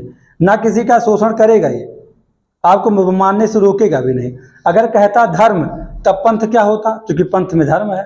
तो इसने कहा हम उस वृक्ष नहीं, उसके हर एक शाखाओं पे वार करेंगे कि जितने भी पंथ हैं, चाहे कबीर पंथी हो, चाहे अब आप देखिए किसी गांव में विवाह हो रहा हो तो वहाँ के कबीर पंथी जो होता है, कबीर पंथी में जो विवाह होता है वहाँ बस खाली खड़ा हुई माला पहन हो गया, कबीरदास के चार दोहा पढ़ दिन हो गया। बौद्ध धर्म के अनुसार विवाह होता है, खड़ा हुई माला लिए हैं, फूल बरसाए दिन, माला पहनाए दिन। कोई कहा नहीं हिंदू होते हुए गलत नहीं भाई, ठीक है, उनके वो मान रहे पंथ को मान है, क्योंकि भारत का पोषक थोड़ा ना है। तो सीधे कह रहा कि मैं क्या हूँ, पंथ निरपेक्ष हूँ, मुझे किसी पंथ का सपोर्ट नहीं करना है। तो चाहे माला तुम्हें पहने की शादी करो, चाहे आप 10 ठू फेरा लो, 12 ठू 7 फेरा लेके पूरा करो, आपकी इच्छा भाई। अभी भगा ले जाओ, अभी ये नहीं है। ये जो आप बता रहे कि लेके फरार हो जाओ, लेके फरार हो जाना दंडात्मक है। जिस दिन फरार हो जाओगे तो समझ जाओगे, जिस दिन पकड़े जाओगे, अगर 18 साल के से उम्र की उसकी कम है, 18 से कम है, और उसने अगर ये भी कहा कि मैं अपनी इच्छा से गई थी, तो भी फंसोगे। और अगर 18+ है और उसने कहा कि हाँ अपनी इच्छा से गए थे, तो 2 चीजों का सामना करना होगा। कहे थे इच्छा से गए थे तो मार डाले जाओगे, ये तो हाई कोर्ट प्रोटेक्शन दे देगा तो बच जाओगे। जीवन क्या होगा पता नहीं, इसके बारे में अंदाजा नहीं है, ये बात जानी। तो ये कहना कि बात आसान है, फरार हो जाओ, जितना देने फरार भय उतना नहीं पता कि जीवन क्या कैसे चलते हुए। या तो होटले में गला धुलत है और या तो ट्रक ड्राइविंग करा था, तीसरा काम ना उनके पास। ये पता कर लो, मैं इस मतलब बहुत कड़ी बात बोल रहा हूँ। या तो ट्रक ड्राइवरी करेंगे, या नेताओं की गाड़ी को चलाएंगे, ड्राइवरी ही करेंगे, या तो गिलास धुलेंगे। तब कन्फर्म जाने के फरार होने वालों का अंजाम ही होता है। क्योंकि कहीं कुछ भट्ठे नौबत नहीं आएगी, क्योंकि भट्ठे पर काम करने लायक बचेंगे ही नहीं, क्योंकि खाने को रहेगा ही नहीं। इसीलिए भागने वालों सावधान, मतलब सम्मान करिए हमारे संविधान का। हाँ सावधान रहिए भाई, ऐसा कोई मत कभी सोचिए। हाँ पकड़े जाओगे, मार खाओगे, सजा भी हो भी सकती है। अगर 18 साल से कम है तो कह तो दिए कि भाग जाओगे। ये विवाह नहीं है। जब था तो हमारे राजा महाराजा पसंद आ गई तो रथ पे बैठा चले गए, वो छोड़ दो, ये संविधान है। इस समय वो राजा महाराजा था, उस समय था, अर्जुन बैठक से बदल के चले गए थे, वो अलग था। यहाँ संविधान यहाँ ऐसे लेके नहीं, जहाँ कानून हमारे यहाँ आपको दंड दिया जाएगा, फरार नहीं हो सकते। हाँ इच्छा है, इच्छा अगर है, इच्छा है 18+ है तो आप साथ में जा सकते हैं। आपको हमारा संविधान यानी कहाँ सीधा आर्टिकल 21 संरक्षित करता है अपनी इच्छा अनुसार विवाह करने की आज़ादी। लेकिन 18+ हो तब, अन्यथा नहीं, उसके पहले नहीं सोच सकते हो, उसके बाद आप कर सकते हो। लेकिन हमने कहा कि उसके बाद आप अगर आज़ादी संविधान देता है, लेकिन एक व्यवहारिक ज्ञान ये कि फरार होने वालों को ट्रक ड्राइवरी ही करना पड़ता है, ये जान लीजिए। या तो गिलास धुलने की होटल में मिलेंगे, बाकी उन्हें कहीं ये बताइए अच्छी जगह मिलने की संभावना बहुत कम होगी। हाँ ठीक है कि फरार हुए थे, 1 साल में गिधारा वधारा हो गया, नाना नानी स्वीकार कर ली, दादा दादी स्वीकार कर ली, तो बात वहाँ बन सकती है, अन्यथा तो ड्राइवरी ही करना है। हाँ कभी कभी होता है कि समाज में लोग स्वीकार के चलो ठीक है कोई बात नहीं, कभी कभी ऐसा भी होता है। लेकिन उसका परसेंटेज बहुत कम है। तो उस बात को ना लाइए जो लेके चले आए थे। तो धर्मनिरपेक्ष का मतलब कि भारतीय संविधान की धर्म का पोषक नहीं है, किसी विशिष्ट धर्म को मान्यता नहीं देता है, एक लाइन की बात। और एक शब्द और वहाँ क्या, लोकतांत्रिक। कल मैंने इस पर चर्चा किया था कि भारतीय संविधान की अपनी विशेषता क्या है, एक लोकतांत्रिक देश है, एक ऐसे लोकतंत्र की स्थापना करता है कि जहां पर जनता का शासन, जनता ने किसे चुना है, अपने लिए शासक चुना है, यानी जनता का जनता के लिए जनता के ऊपर ही शासन है। वहाँ कार्यपालिका आप अस्थायी या अस्थायी दोनों जानते हैं। एक का निर्माण होता है प्रतियोगी परीक्षाओं से, एक का निर्माण कैसे होता है, जनता द्वारा चुनी हुई। तो यानी कि जो प्रतियोगी परीक्षाएं होती हैं वो प्रतियोगी परीक्षाएं कैसे होंगी, ये संविधान डिसाइड कर के रखा है। कहाँ, अनुच्छेद 312 आप समझ सकते हैं, जो राज्य अखिल भारतीय सेवाओं का सृजन करता है राज्यसभा, आप समझ सकते हैं। तो यानी संविधान को शक्ति दे रखा है। किसने शक्ति दिया है? संविधान सभा ने ऐसा प्रावधान कर रखा है कि जनता की, जो जनता के ऊपर जो शासन करने आ रहा है, जिसे वो चुन रहा है, कहीं ना कहीं अप्रत्यक्ष रूप से वो कार्यपालिका जो अस्थायी है उसका भी हिस्सा है। तो यानी कि ऐसे लोकतंत्र जहाँ जनता का शासन हो, स्वस्थ स्वच्छंद तरीके से निर्वाचन हो, चाहे प्रत्यक्ष हो चाहे अप्रत्यक्ष हो। यानी भारत कैसा है, प्रत्यक्ष अप्रत्यक्ष दोनों का क्या है, एक जीता जागता उदाहरण है। कौन? भारतीय लोकतंत्र। इसीलिए भारतीय लोकतंत्र को कहा जाता है दुनिया का अनूठा अनोखा लोकतंत्र है। संविधान ही अनोखा है तो लोकतंत्र भी इससे बनाया गया। तो इस बात को ध्यान रखा गया कि हमारे लोग कम पढ़े लिखे हैं तो अप्रत्यक्ष भी स्वीकार किया, अप्रत्यक्ष स्वीकार किया। कहा दोनों रखते हैं, राष्ट्राध्यक्ष हमारा अप्रत्यक्ष है तो हमारे जो सदन के प्रधानमंत्री बन के आ रहा है वो क्या है, प्रत्यक्ष है ना। लोकसभा हमारी, अब समझ गए होंगे आप। गणराज्य मैंने कल बताया था, वंशानुगत की बात की गई थी, तो कुछ शब्दों पे बात हमारी याद की हो गई है। अभी मैं किसी विभाग पे नहीं आया हूँ क्योंकि देखिए मूल तत्व हो गए और ये आपका प्रस्तावना में प्रभुता प्रयुक्त महत्वपूर्ण शब्द की बात हो गई है, अभी हो रही है। गणराज्य सीधा मतलब कि गणों का शासन है या वंशानुगत नहीं है, यहाँ राजा नहीं है, राजतंत्र ही लोकतंत्र है। यहाँ जो शासक होगा वो वंशानुगत नहीं होगा, 5 साल चुना जाएगा। अगर कहीं वंशानुगत होता तो जवाहरलाल नेहरू के परिवार के लोग ही अब तक प्रधानमंत्री बनते थे, पप्पू को बहुत ज़्यादा टेंशन लेना नहीं पड़ता। हाँ, अब तक जो है क्या कहते हैं वो कितनी बार प्रधानमंत्री बनेंगे पता नहीं, किसी की हत्या नहीं करवानी पड़ती, बहुत सारा है देश में। और वहीं पे अगर आप देखेंगे तो एक चाय वाला देश का प्रधानमंत्री नहीं बनता, एक मठ का स्वामी मुख्यमंत्री नहीं बनता, एक गली कूची में घूमने वाली कह सकते हैं जो दुपट्टा न लगा पाने वाला, एक ऐसा जो समाज में सबसे दबा कुचला दलित महिला राज्य की 4 बार मुख्यमंत्री बनी, जिसको कपड़ा पहनना भी नहीं आता था। ये सही है? मायावती जी। और क्या, कर्पूरी ठाकुर बिहार में मुख्यमंत्री बने। ऐसे महान विभूतियां हैं इस देश में। अगर संविधान ना होता तो ऐसे लोगों को, अगर गणराज्य की स्थापना ना करता तो ऐसे लोग कभी मुख्यमंत्री बनते क्या? मुलायम सिंह यादव एक प्राइमरी मास्टर थे, राजनीतिक अधिकार में राजनीतिक आजादी नहीं मिलती तो क्या उनका लड़का और स्वयं मुख्यमंत्री बनते क्या? सोच के देखिए। हाँ, फूलन देवी डकैत थी। अब किसका एग्जाम्पल मैं दूं आपको? मायावती जी कभी वो स्टॉल नहीं ले पाती थी, सूट लंबा सा पहन ले झोला जैसा, मतलब मैं क्रिटिसाइज नहीं कर रहा हूँ उनके कपड़ों को, वो झोला जैसा कपड़ा पहन लेती थी, दुपट्टा ले ले ऐसे बस डालने इसी तरफ से हो गया। मतलब बहुत ही, वैसे दलित लोग उनके बारे में ज़्यादा नहीं जानते, पूर्वांचल वाले नहीं जानते कछु, ये सही चीज़ है। जहाँ पली बढ़ी हैं वो, जिनके यहाँ रही है, वो सपोर्टर नहीं है, मतलब बहुत व्यक्तिगत बात है, उसको बोलना भी अनुचित है क्योंकि वो कहते हैं जहाँ जो खाता है वहाँ सपोर्ट नहीं करता है। जहाँ पली बढ़ी और उसी की कुछ का घटना घट गई, कोई मदद नहीं किया उन्होंने सीएम के पद पर रहते हुए, जो चीज़ें हैं, हाँ मदद नहीं किया, उन्होंने पहचानने से इनकार कर दिया। तो एक सामान्य थी, बहुत ही सामान्य थी, बहुत सामान्य थी कि ला करने लगी। उसके बाद कहीं से मुलाकात कुछ नेताओं की हो गई उनकी, और उनको कोई कपड़ा पर पहनने कोई तौर तरीका नहीं पता था, बोलने का तरीका ना पहले था ना आज है, दोनों तभी अभी नहीं हो पाया। लेकिन आप सब तब भी सोच के देखिएगा, बनी ना, संविधान था उनके लिए, संविधान था। और एक लोकतंत्र, एक गणराज्य है, भारत का गणतंत्र देश है ये, यहाँ गणों का शासन है, जनता का शासन है। जनता ने सारा खुद ले लिया, बना दिया सीएम, 4 बार मुख्यमंत्री थी। अभी एक हमने कल चर्चा किया था, नगीना में चंद्रशेखर आजाद रावण हैं, नगीना में जो लोकसभा सदस्य बने हैं। अगर अधिकार ना होता तो क्या संभव था क्या कि एक निर्दल व्यक्ति चुनाव जीत जाए लोकसभा का, वो भी उत्तर प्रदेश में? यूपी में आसान है जीतना क्या?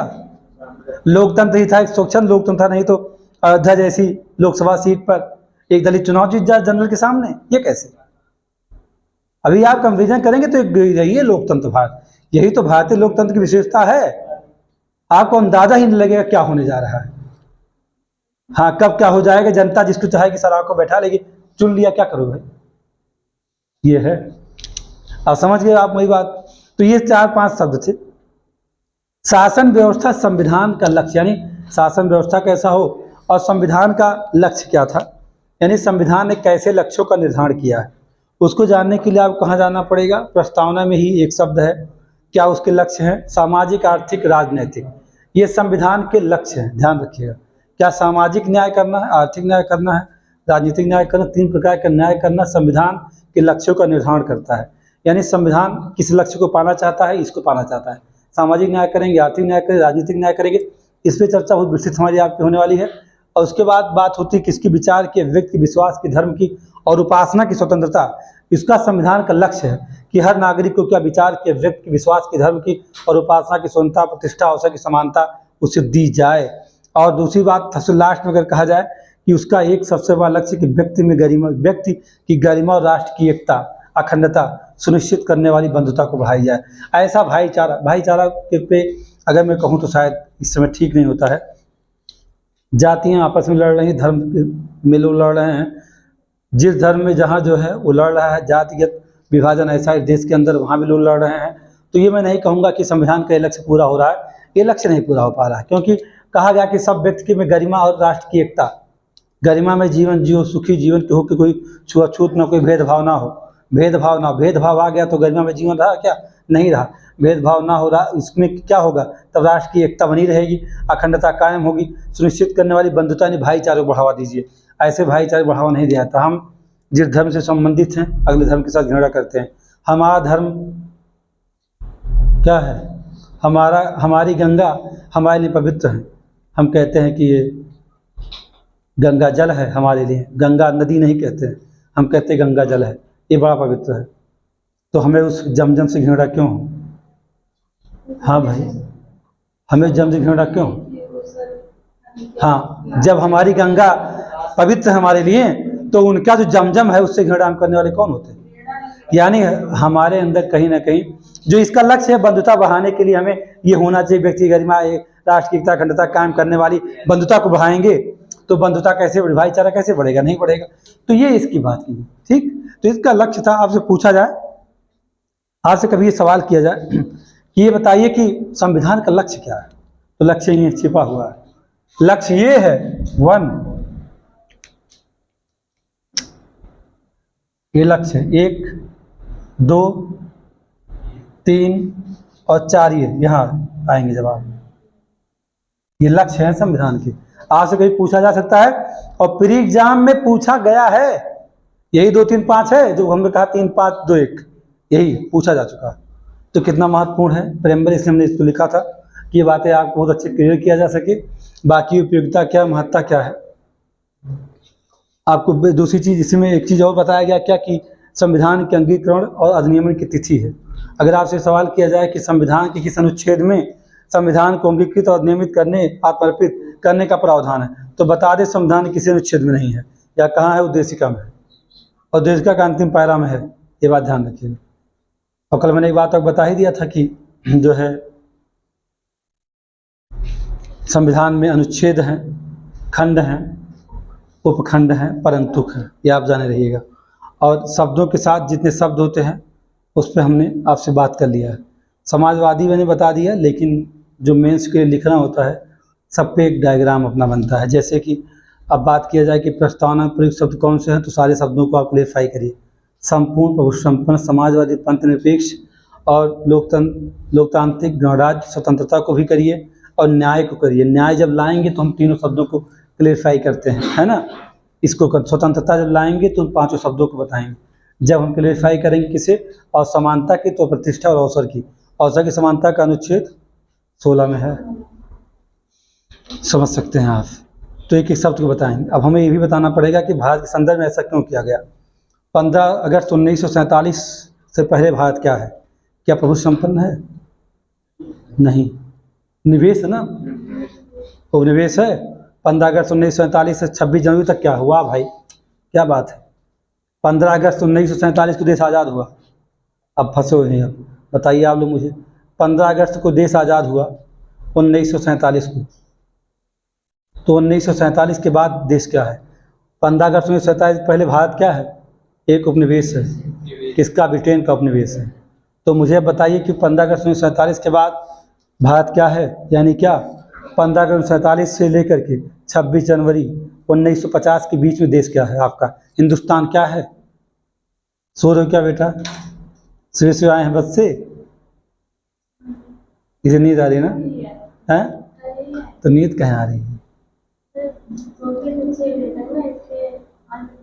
हमें लगा कि ऐसा होता है कि सुबह तो ऐसे भी क्लास लेने का मन नहीं होता, नींद आती, लेकिन चलिए एक दिन और बात है बस, इसके बाद शाम को कर दिया जाएगा। हाँ मतलब कल परसों की बात है, 2 दिनों कष्ट झेल ले भाई। तो 26 जनवरी 1950 तक क्या है बेटा? बताओ स्तुति बेटा, क्या है इस बीच में? क्या है हिंदुस्तान? यहाँ तो उपनिवेश कह दिया गया। उसके बाद यही हमारा, जब हमने कहा कि मैं सेटिस्फाइड नहीं हूँ, संपूर्ण प्रभुत्व संपन्नता पे इतना लेक्चर दिया गया, मुझे सेटिस्फैक्शन क्यों नहीं मिला? क्योंकि मूल बात तो आ ही नहीं थी। आज़ाद हो गए, स्वतंत्र हैं, और क्या है? देखो हम इस समय 3 अवस्था में हैं। एक का उसका कि हम स्वतंत्र हैं, स्वतंत्र हैं बट क्या नहीं हमारे पास? शक्तिशाली नहीं, आज़ाद हैं। कहेंगे आज़ाद हैं तब तो दादा निकल घर से दूर, मारे ससुर भाई अंदर भाई, आज़ादी खत्म। जो अधिकार नहीं है, अधिकार तो क्या करोगे भाई?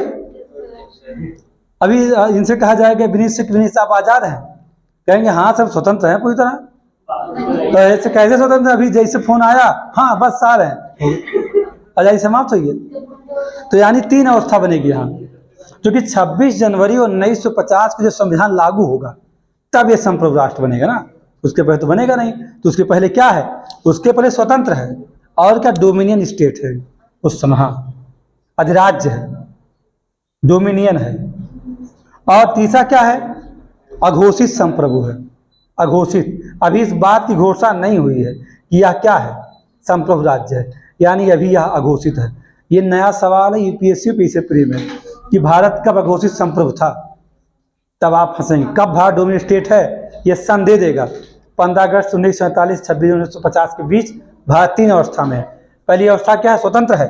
दूसरी अवस्था डोमिनियन स्टेट है, और तीसरी अवस्था घोषित संप्रभु है। और जैसे क्रॉस करेगा क्या 26 जनवरी 1950 के बाद, कहेगा अब मैं कौन हूँ? मैं संपूर्ण प्रभुत्व संपन्न हूँ।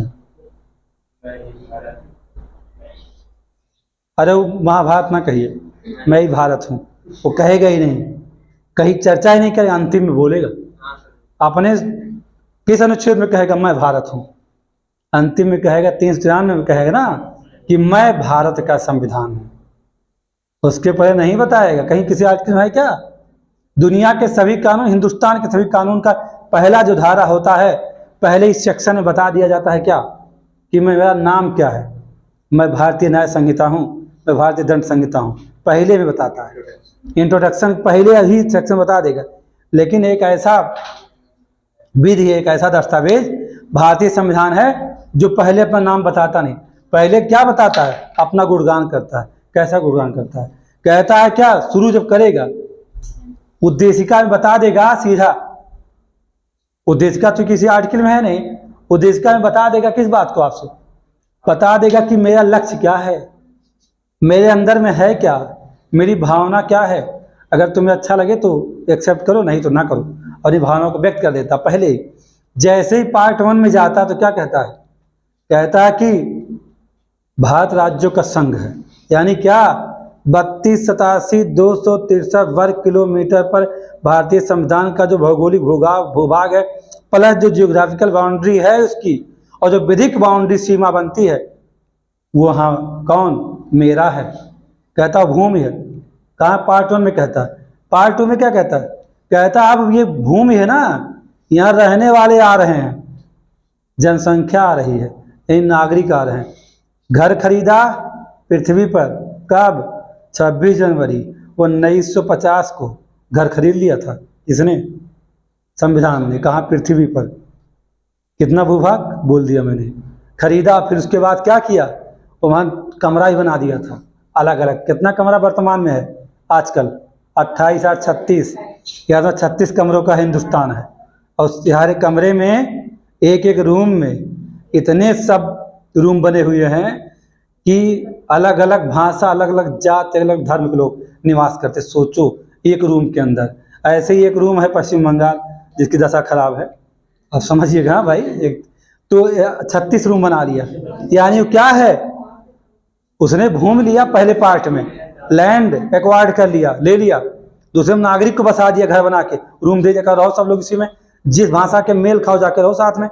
फिर क्या कहा, पार्ट 2 में जब जाता है तो जानते क्या बोलता है, कहता है कि पार्ट 2 हो गया, पार्ट 3 में जाएगा तो कहेगा आपस में लड़े भिड़े ना, एक दूसरे का अधिकार कर्तव्य दे दो। क्या किया, मूल अधिकार दे दिया पार्ट 3 में। 4 में क्या दिया, राज्य का कर्तव्य दे दिया। और उसके बाद 4 में तो जानते हैं नागरिक का कर्तव्य दे दिया। और जब सब हो गया, जब सब ठीक ठाक रहना शुरू किए, उस कमरे में तो कहा ऐसा है कि अब एक राजा भी चाहिए। तो कहा लाओ पार्ट 5 आर्टिकल 52, राष्ट्रपति लाओ, एक ऐसा दादा बना दो। दादा आ गए, बर्दाश्त नहीं हुआ उसे, कहा रुको, अभी प्रधानमंत्री भी लाना पड़ेगा, क्योंकि दादा के बेटा तो होगा जरूर है। तो ये है संविधान, बोलेगा नहीं, अंतिम भाग में जाके कहेगा क्या, कि मैं भारत का संविधान हूँ, पहले बताता ही नहीं है। और हम आपको उससे पूछा क्या नाम, मनीष वर्मा, पिता का नाम फला, गांव फला, बताना शुरू कर देंगे। मामा विधायक, चाचा विधायक, मौसा मंत्री हैं, फिर ऐसे बताएंगे। मतलब एक बात मैं कर रहा हूँ, ऐसा नहीं है, एक बात बताना। लेकिन संविधान ने कहा ही नहीं मैं कौन हूँ, बोला ही नहीं मैं कौन हूँ। तो ये है, अगर आपको संविधान के थोड़ा सा मर्म को समझिए तो अब ये समझिएगा आने वाला समय कंपटीशन थोड़ा टफ होगा। ये सिर्फ आप एग्ज़ाम पास करने के लिए नहीं पढ़ रहे हैं, आपको इंटरव्यू फेस करना है। तो इंटरव्यू फेस करने के लिए अब वो सही चीज़ें नहीं रहेंगी जैसा आप सोच रहे हैं कि मॉक इंटरव्यू देने जाएंगे, वहाँ सवाल पूछा जाएगा, वही पूछा है ना। अब चीज़ें बदल रही हैं, अब चीज़ें बदल रही हैं। आपका मेंस भी बहुत अच्छा होना चाहिए, और जब आपके अंदर सोच होगी, ये सब चीज़ समझोगे कि अघोषित संप्रभु भारत कब बना है था, तो आप कहेंगे 15 अगस्त 1947 के बाद भारत क्या है, अघोषित संप्रभु है। और पूछा जाए भारत का डोमिनियन स्टेट है तो यही है, एक स्वतंत्र राष्ट्र भारत है, लेकिन संप्रभु नहीं है। आपसे स्टेटमेंट में सवाल बना दिया जाएगा, आप बिल्कुल डिस्ट्रॉय हो जाएंगे तुरंत वहाँ। तो ये मूल बातें थी, किसकी मूल बातें थी, ये उद्देशिका की मूल बातें थी। अभी इस पे एक मामला और आ रहा है कि अब उद्देशिका क्या संविधान का अंग है या नहीं है, इसका विवाद देखना पड़ेगा। पहले नहीं था, अब है, पहले नहीं था, अब है ना। हाँ, अब इस समय क्या है, कहीं कहा जाएगा नहीं है और केशवानंद में कहा जाएगा नहीं है, लेकिन कहेगा है, संशोधन करो लेकिन बेसिक स्ट्रक्चर को वायलेट मत करो। ये बात है, मतलब बेसिक स्ट्रक्चर को। तो जो भी किताब आप पढ़ रहे हैं, लक्ष्मीकांत या परीक्षा वाणिज्य चाहे जो पढ़ रहे हैं, उसमें जानते हैं डेट की जो रही बात, तो डेट पे चर्चा मैं तो कर ही दिया आपसे, कहाँ से लिया गया वो बात में कर दिया। अब उस शब्द क्या है, शब्दों को मैंने क्लेरिफाई कर दिया, ठीक। तो उसमें बच क्या रहा है, विवाद। उद्देशिका को लेकर विवाद क्या है और उसकी महत्ता क्या है, अगर ये जान लीजिए काम आपका हो जाएगा। यानी उद्देशिका मैं ये कहूँ आपसे तो समाप्त हो गया है। लेकिन मैंने कहा कि कुछ चीज़ें ऐसी भी हैं जिसे आपको जानना चाहिए, क्योंकि मार्क्सवादी विचारधारा क्या भारतीय संविधान में है, क्या उद्देशिका मार्क्सवाद को महत्व देती है क्या। अगर आपसे कहा जाए कि भारतीय संविधान में कहाँ पर मार्क्सवाद और समाजवाद, गांधी का समाजवाद या नेहरू का समाजवाद एक साथ है क्या, यस है। भारतीय समाजवाद मार्क्सवाद और गांधीवाद का अनोखा मिश्रण है, उसकी झलक कहाँ दिखती है, उद्देशिका में। ये सब सवाल आपको ढूंढना होगा, बस ऐसे ही सवाल होंगे। उसके बाद आप धर्म विरोधी राज्य, धर्मनिरपेक्ष, धर्म सापेक्ष, धर्मतंत्रीय राज्य, थोड़ा सा जब मेंस प्योर मेंस आप पढ़ना चाहेंगे तो कुछ सवाल आपको वहाँ आपको मिलेगा। गणराज्य डोमिनियन क्या है वो आपको जानना पड़ेगा। राजशाही राजतंत्र, गणराज्य गणतंत्र, ये सब चीज़ें आप थोड़ा सा और डीप जाना चाहेंगे तब आपको जरूरत पड़ेगी। अन्यथा लिखने के लिए जितनी बातें मैंने कहा, लिखना जब आपको होगा आर्थिक न्याय के बारे में लिखना हो, विश्वास, व्यक्ति गरिमा के बारे में लिखना हो। गरिमा क्या होता है? जहाँ तानाशाही ना हो वहीं व्यक्ति गरिमापूर्ण जीवन जीता है। आपके ऊपर कोई दबाव ना हो। गरिमापूर्ण जीवन क्या है? हमारा जो मन करे हम करें, जो मन करे खाएं, हमें रोका ना जाए। तो संविधान कहता भाई खाओ पियो, कोई रोका है क्या? अब ऐसा जीव हत्या ना कर दो कि भाई खत्म कर दो गाय भैंस तुरंत के दिन में, समाप्त के दूध मिल न करे, शाकाहारियों को शाकाहारी बेकार हो जाए, तो उसकी रोकता तो गुनाह क्या है? तो गुनाह तो नहीं ना उसके लिए, भाई उसका कोई बात नहीं। तो एक लिमिट की बात करता है कि भाई गरिमापूर्ण जीवन जी, तानाशाही कोई नहीं रहेगा। हमारी जो रूढ़ियाँ, हमारी प्रथाएं हैं, उनका ऐसी रूढ़ियाँ जो हमारी विकास में बाधक है, उनका विरोध करता है संविधान। लेकिन अगर जो रूढ़ियाँ, जो परंपराएं, जो प्रथाएं हमारे मूल अधिकारों का उल्लंघन नहीं करते, उन्हें स्वीकार करता है कि आपके विकास में अगर सहायक है तो रूढ़ियाँ परंपराएं रखिए अपने साथ। भाई शादी विवाह होता है हमारे यहाँ, हर अलग अलग जिलों में, अलग अलग क्षेत्रों में अलग अलग तरीके, तौर तरीके हैं ना शादी विवाह के, अलग अलग उसमें परंपराएं हैं, पूजा पाठ है। तो रोकता संविधान क्या कि ना करो? वो तो कहता है भाई करो। भाई आप गरिमापूर्ण जीवन जीने के कहा तो कि आपके अंदर भाई व्यक्ति गरिमापूर्ण जीवन जियो, बंधुताओं से विद्यमान हो, तो ये शब्द है ना ये। तो कहता कि गरिमापूर्ण जीवन जीने के लिए आपके ऊपर तानाशाही नहीं है और सर्वाधिकार मेरा नहीं है। प्रधानमंत्री क्या आता कहने की आप राम में पूजा करो, आया कहने? राम मंदिर में प्राण प्रतिष्ठा हुई, जो नहीं आए, निमंत्रण पाने के बाद भी नहीं आए, जो उन्होंने बुलाया था, जो नहीं आए, तो क्या जबरदस्ती बुलाए? वो नहीं आया, उनकी इच्छा है अपनी। अगर वो नियम होता कि नहीं आना ही पड़ेगा, नहीं आओगे दंड दूंगा, तब तो आना पड़ता। तो हर कोई स्वतंत्र है ना इस बात को लेकर। तो कहीं ना कहीं आपको जो लगता है कि मेरा जीवन ऐसे मैं सम्मानित जीवन जी सकता हूँ, गरिमापूर्ण जीवन जी सकता हूँ, तो कहता सर्वाधिकार सुरक्षित, जाइए कोई दिक्कत नहीं। लेकिन भाई देखिए, बस ये कहता है कि तानाशाही स्वीकार नहीं। अब कोई कहते मैं भगवान हूँ, अभी अचानक मान लो अयोध्या में कोई बाबा या मथुरा में कुछ ने कहा मैं भगवान हूँ, संविधान क्या होता? कुछ नहीं है, तो गोली चलेगी तुम्हारे खिलाफ, सीधे बोलेगी गोली। जैसे रामबाग मथुरा में एक थे, वो एक राम वृक्ष यादव करके उनका नाम था, वही बाबा थे, उन्होंने कहा मैं कौन हूँ? सुभाष चंद्र बोस हूँ। और जितने मोदी जी से प्रधानमंत्री थे, पहली बार बने थे, क्या ये ब्रिटिश हुकूमत है, उनको बना दिया अंग्रेज। जितने सांसद विधायक थे उनको अंग्रेजों कर्मचारी बना दिया। अपने फॉलोअर्स को वो क्या करता था? वो भड़काता था। अभी पता लगा रामबाग बहुत चर्चित है, ध्यान रखिए, मथुरा में है, और गोली चली थी वहाँ। 5-6 दिन तक ऑपरेशन हुआ था उनका अच्छे से। वहाँ ये जो साकाल विश्वजी तमाम लोग पकड़े जा रहे हैं, ये सब वहाँ ये सब नहीं मामला था, वो देश विरोधी काम कर रहा था पूरा, कोई तानाशाह बन गया था कोई। तो आपके तानाशाह बनने के लिए आपको नहीं कहा गया कि गरिमापूर्ण जीवन जियो, खाली तानाशाह मत बनो कि पूरा देश को बता दो कि अंग्रेज हैं, हम ही अकेले सुभाष चंद्र बोस, बाकी लोग तो अरविंद घोष हो गए। नहीं कहो सब भगत सिंह भी यहाँ नहीं है, तुम कल को कहोगे भगत सिंह हम ही हैं, कल को कहोगे हम अरविंद घोष भी हम ही हैं, बाकी लोग सब, ये कैसे हो सकता? हाँ, ऐसा नहीं बोल सकते। तो व्यक्ति गरिमापूर्ण जीवन जीने के ये कहता कि भाई आप सर्वाधिकार राज्य का निषेध करता, आपके पास तानाशाही, मैं तानाशाह हूँ नहीं, आपको तानाशाह बनना भी नहीं। मतलब स्वयं हमारा शासक तानाशाह नहीं है, सभी अधिकार उसके पास नहीं है। अगर हमारा प्रधानमंत्री जबरदस्ती कुछ करेगा तो क्या हो, वो गिर जाएगा, उसकी न्यायपालिका है। राष्ट्रपति कुछ गलत करेगा तो वहाँ अभियोग आ जाएगा। तो आप मुझे बताइए कैसे है? तो गरिमापूर्ण जीवन जिए, व्यक्ति का राज्य व्यक्ति के लिए है, ना कि व्यक्ति राज्य के लिए। व्यक्ति किसके लिए है? व्यक्ति राज्य के लिए है।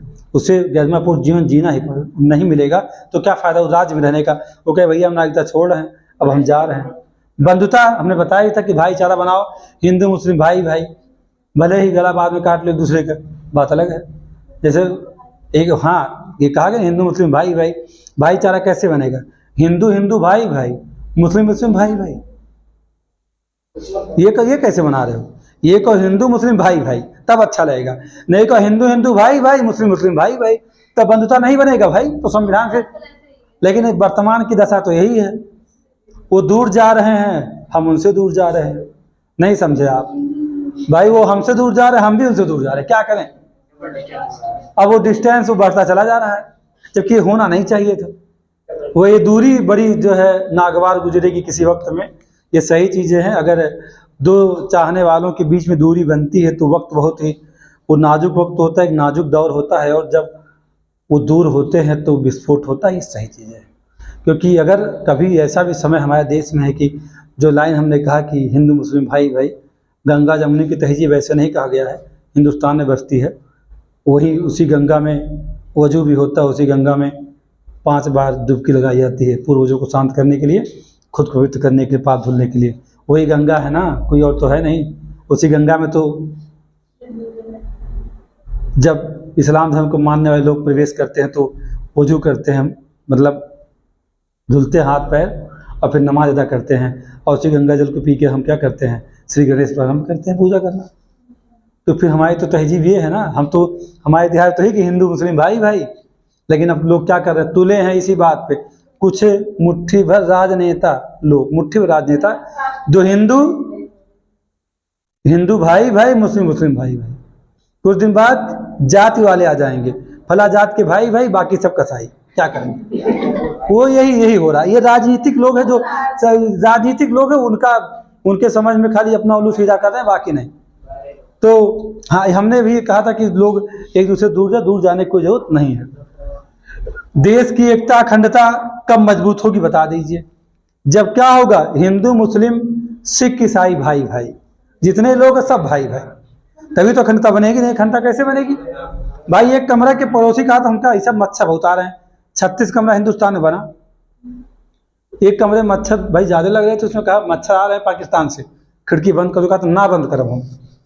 अब कैसे भाईचारा चलेगा भाई, तो बंद करना पड़ेगा ना। एक रूम में ही रह रहे हैं, अगर सिख भी रह रहा है, वो कह रहा हम देखिए अब इसमें हम क्या करेंगे भाई, याद करेंगे, हम कीर्तन करेंगे अपना। उसने कहा हम नमाज पढ़ेंगे, और पंडित जी कहने हम तो घंटी बजाएंगे अब टन। तो भाई डिस्टर्बेंस नहीं, रुको, अजान का समय अलग है और गुरुद्वारे का टाइमिंग अलग है, और पूजा हिंदुओं का ब्रह्मकाल की पूजा है, कर ली, तो कहाँ डिस्टर्बेंस हुई। जिसने भी सब कुछ बनाया था बहुत सोच समझ के बनाया था, लेकिन इस समय के जाहिल लोग जितने हैं, जाहिल लोग हैं, वही लोग उल्टा सीधा समझ रहे हैं, है ना। तो हमने कहा कि हिंदू मुस्लिम सिख ईसाई भाई भाई, हिंदू हिंदू भाई भाई, मुस्लिम मुस्लिम भाई भाई, सिख सिख भाई भाई, गलत है। वो नहीं अखंडता स्थापित होगी, वहाँ अखंडता कैसे स्थापित होगी, ऐसे होगी व्यक्ति की गरिमा को सुनिश्चित करने वाला भाईचारा हो।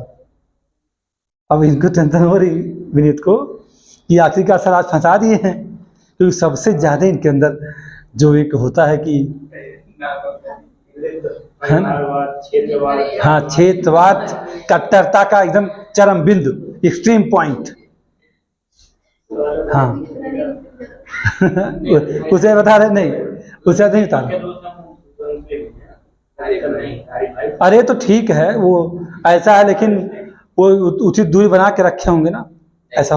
अच्छा, नहीं तो बहुत अच्छी बात है, नहीं बहुत अच्छा। तो हमने कहा भाईचारा कैसे,